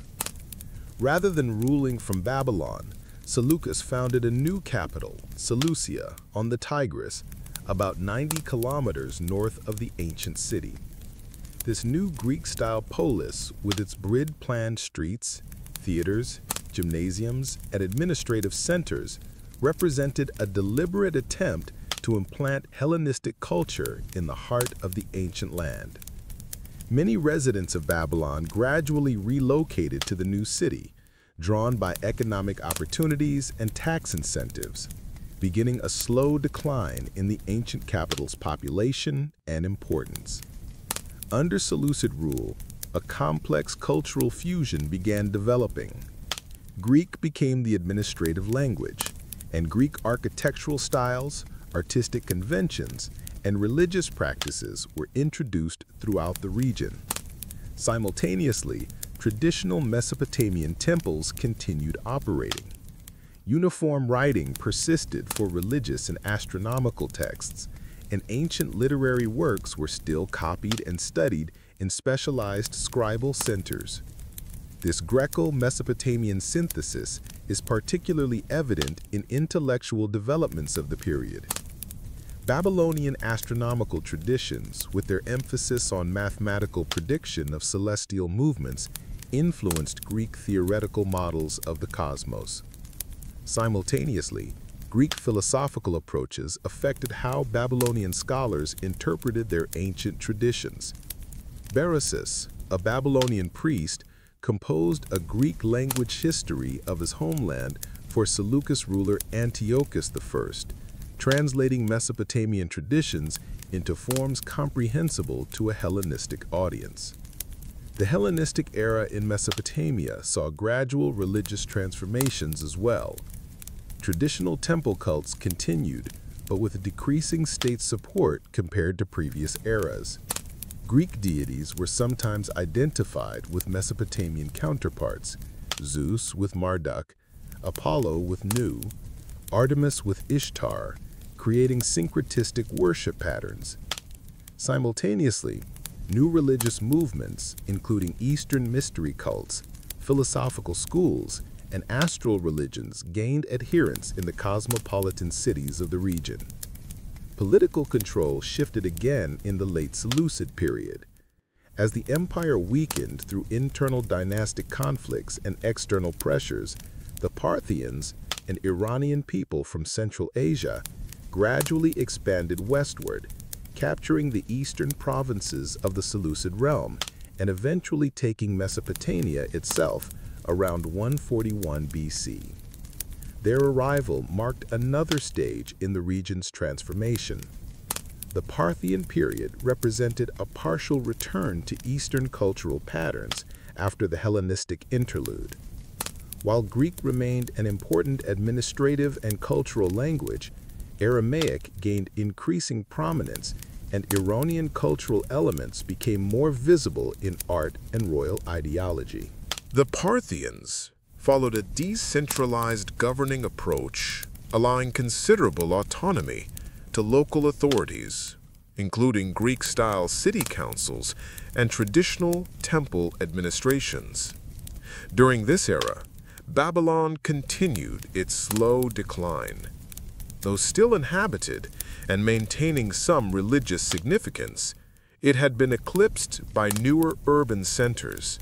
Seleucia, on the Tigris, flourished as the region's primary city, with Ctesiphon across the river emerging as the Parthian administrative center. Uruk, one of the oldest Mesopotamian cities, maintained surprising vitality, with its main temple complex dedicated to Ishtar remaining active well into the Parthian period. Culturally, the Parthian era saw the final phases of cuneiform writing, which had been the primary script of Mesopotamia for over 3,000 years. The latest known cuneiform astronomical text dates to AD 75, while the latest precisely dated literary text comes from 35 BC. This gradual abandonment of the ancient writing system marked a decisive break in cultural continuity. Though many Mesopotamian traditions continued in translated forms or through oral transmission, religious developments during this period included the spread of Judaism throughout Mesopotamia, with important communities developing in major cities.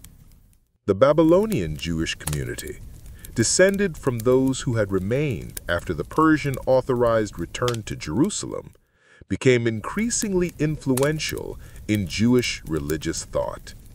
The beginnings of what would later develop into the Babylonian Talmud, a massive collection of rabbinic discussions on Jewish law and ethics, took shape during these centuries.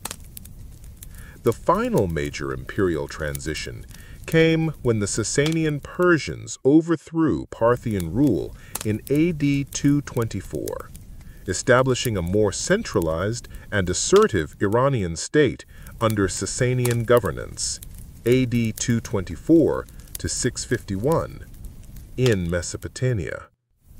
Zoroastrianism received strong state support, occasionally resulting in pressure on other religious communities. Administrative systems became more hierarchical, with increased tax demands and labor obligations placed on the population. Ctesiphon reached its peak as one of the world's greatest cities during this period, serving as the winter capital of the Sasanian Empire. Its legendary palace, with its enormous vaulted hall, stood as an architectural marvel that would influence Islamic building traditions centuries later. Other Mesopotamian cities continued functioning, though often at reduced size compared to earlier eras. The cultural landscape during these final centuries of pre-Islamic Mesopotamia was extraordinarily diverse. Mendeans practiced their distinctive baptismal religion in southern marshlands. Manichaean missionaries spread their dualistic faith from Mesopotamian bases. Eastern Christianity established important centers, with the Church of the East, often called Nestorian by outsiders, developing distinctive theological traditions and missionary networks reaching as far as China. Jewish scholarly communities in Mesopotamia produced the Babylonian Talmud, completed around AD 500, which would become the most authoritative legal and ethical compilation in rabbinic Judaism. Simultaneously, in dwindling temples, the last priests maintaining ancient Mesopotamian religious traditions continued their increasingly isolated practices, their numbers diminishing with each generation. This diverse religious landscape was transformed again by the Arab-Islamic conquests of the 630 and 640. After defeating Sasanian forces in the decisive Battle of Qadisa in 636, Arab armies gained control of Mesopotamia, which would become the heartland of the Abbasid Caliphate when Baghdad was founded in 762. This new imperial center was built just 30 kilometers from the ruins of ancient Ctesiphon, continuing the pattern of successive capitals rising near the remains of their predecessors. Under Islamic rule, the region, now increasingly called Iraq, from the Persian Iraq referring to the lowlands, experienced cultural revitalization, but within an entirely different tradition. The ancient gods of Sumer at Akkad had been largely forgotten. Uniform writing had been abandoned. The ziggurats and temples had crumbled to ruins or been rebuilt as mosques and palaces. Yet subtle continuities persisted beneath the surface of these profound changes. Astronomical and mathematical knowledge developed over millennia in Mesopotamia influenced early Islamic science. Irrigation techniques, refined since Sumerian times, continued sustaining agriculture. Administrative practices and imperial ideologies transmitted through successive empires informed Islamic governance. Countless folk beliefs, literary motifs, and cultural practices continued in adapted forms. Their ancient origins forgotten, but their influence persistent. The final disappearance of recognizably Mesopotamian cultural traditions is impossible to date precisely. Like a river flowing into marshlands, the distinctive civilization that had begun at Eridu and Uruk in the 4th millennium BC gradually dissipated, its waters mixing with countless other streams to nourish newer cultural growth. Elements of Mesopotamian heritage persisted in Jewish communities, in astronomical knowledge, in irrigation practices, and in countless unrecognized influences on successor civilizations. Modern archaeological excavations, beginning in the 19th century, gradually revealed the forgotten splendor of ancient Mesopotamia. Cuneiform writing was deciphered, ziggurats excavated, and royal palaces unearthed from beneath centuries of accumulated soil. The recognition that this region had produced the world's first cities, earliest writing, and pioneering legal codes transformed humanity's understanding of its own origins. Today, the physical legacy of ancient Mesopotamia remains embedded in the landscape of modern Iraq and Syria, in archaeological sites, museum collections, and the genetic and cultural heritage of contemporary inhabitants. Yet, perhaps the most profound legacy lies in foundational concepts that shaped subsequent civilizations. The organization of urban communities, the development of writing for record-keeping and literature, the codification of laws, the practice of mathematics and astronomy, and the creation of complex religious systems seeking to explain humanity's place in the cosmos. The story of ancient Mesopotamia thus ends not with a dramatic conclusion, but with a gradual transformation and diffusion of influence, a transition from direct cultural continuity to indirect legacy, from lived tradition to recovered memory. This pattern reflects the fundamental nature of human civilization itself, not discrete chapters with clear beginnings and endings, but an ongoing flow of influence and adaptation, with each generation building upon, modifying, and sometimes rediscovering the achievements of those who came before.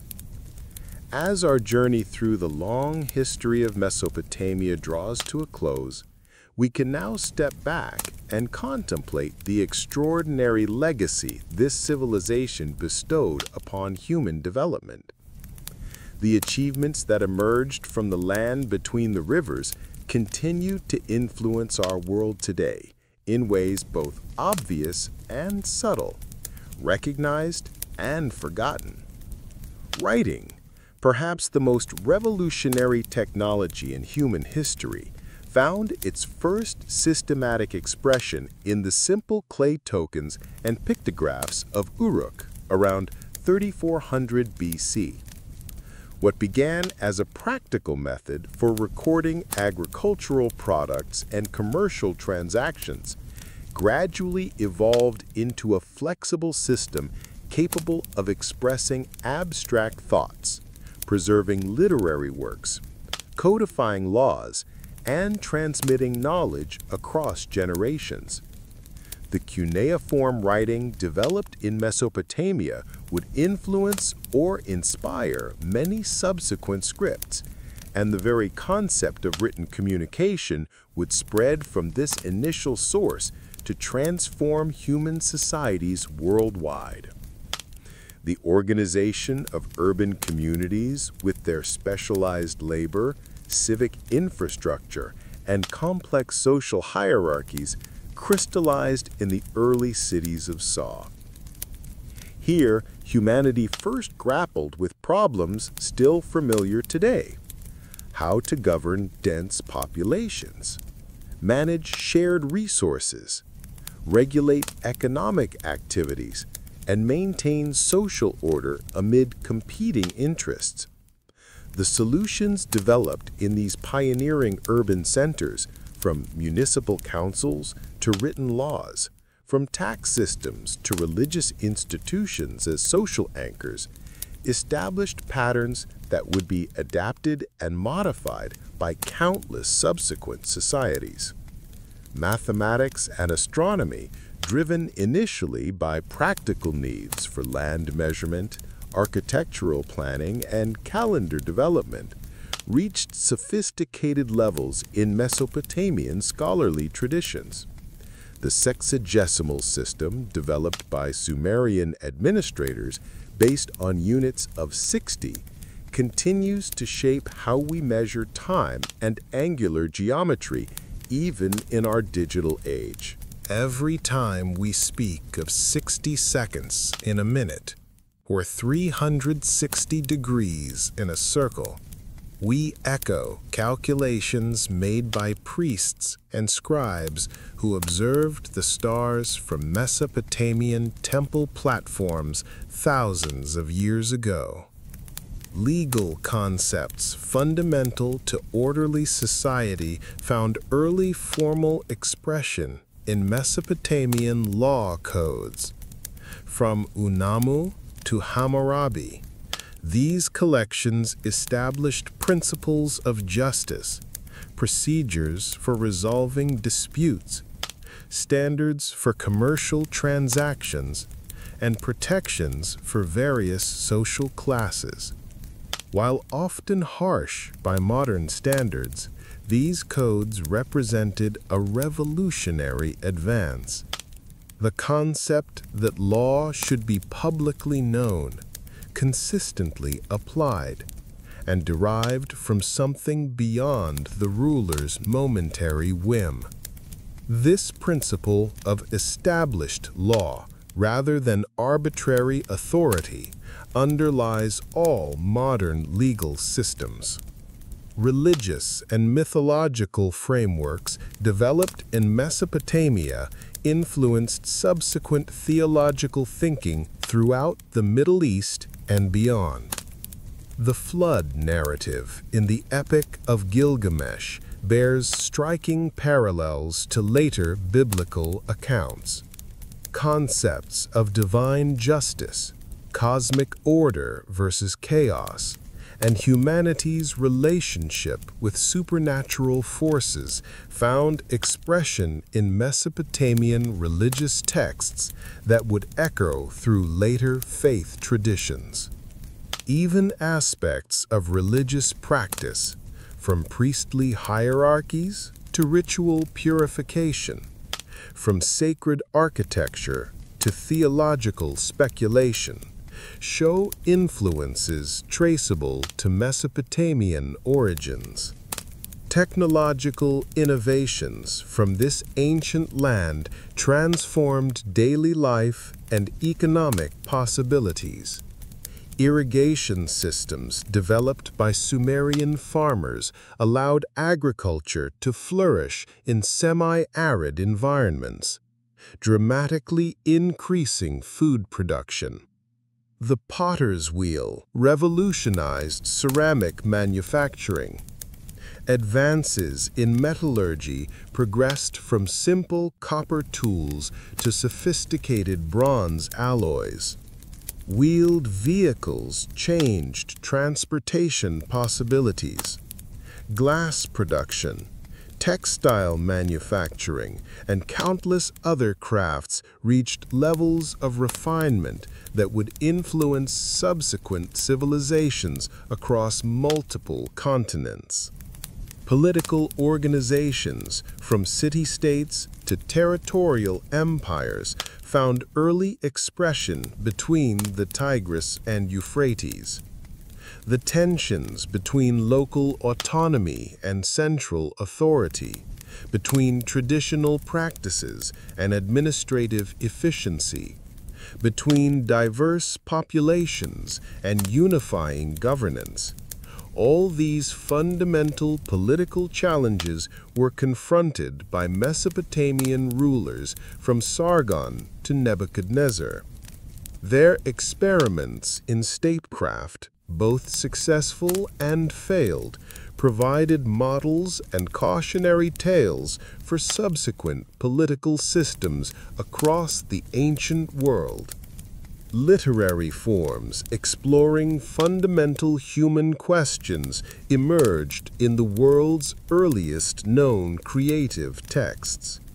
The Epic of Gilgamesh confronts mortality, friendship, and the search for meaning in the face of inevitable death. Wisdom literature offered reflections on justice and suffering that would find parallels in later works like the biblical Book of Job. Creation myths explored humanity's place in the cosmic order. Love poetry, royal hymns, proverb collections, and humorous tales all found expression in cuneiform texts, establishing narrative and poetic traditions that would influence subsequent literatures. Perhaps most profoundly, Mesopotamia demonstrated humanity's capacity for cumulative cultural achievement, the ability to build upon previous generations' discoveries, to preserve and transmit knowledge, to adapt traditional practices to new circumstances, and to create institutions outlasting individual lifespans.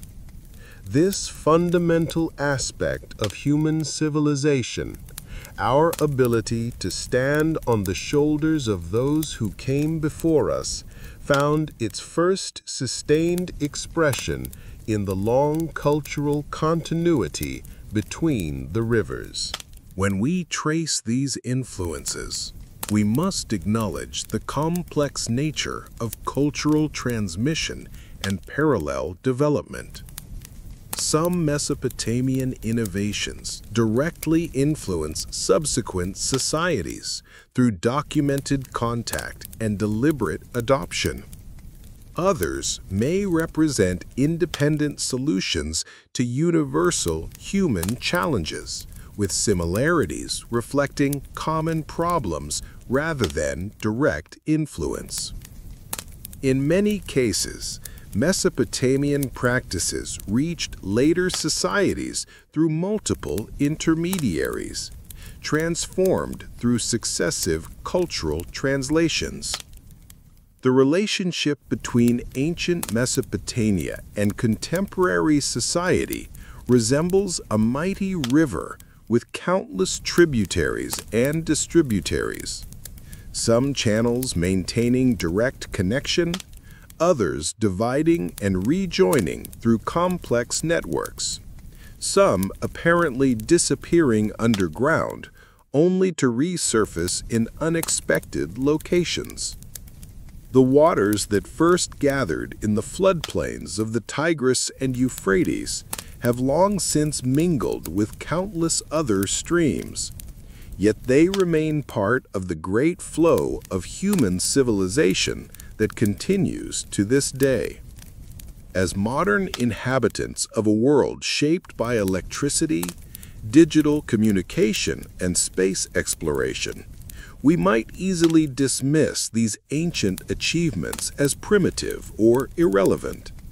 Yet the fundamental challenges of human existence, creating sustainable food systems, establishing just societies, understanding our place in the cosmos, expressing our hopes and fears through art, and contemplating our mortality remain as pressing today as they were for the inhabitants of Uruk or Babylon.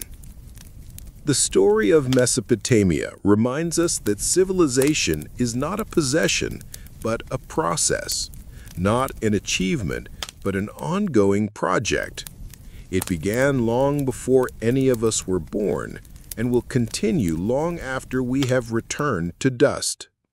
We are inheritors of traditions, innovations, and wisdom accumulated over thousands of years, with roots reaching back to those first farmers who settled beside the ancient rivers and began humanity's great experiment in creating something larger and more enduring than individual human lives. As we conclude our journey through the story of ancient Mesopotamia, we can appreciate how these distant ancestors, despite the vast gulf of time separating us, grappled with challenges recognizable to our modern sensibilities. In their triumphs and failures, their wisdom and blindness, their courage and cruelty, we can recognize reflections of our own humanity, reminding us that though the specific forms of civilization change dramatically across millennia, the fundamental human experiences of love and fear, wonder and uncertainty, creation and destruction remain remarkably constant. The legacy of Mesopotamia lives on in our minutes and hours, in our written words, in our cities and laws, in our religious concepts and scientific inquiry, and in our continuing effort to find meaning and create beauty in a world, like the unpredictable floods of the ancient rivers, remains perpetually changing and eternally challenging.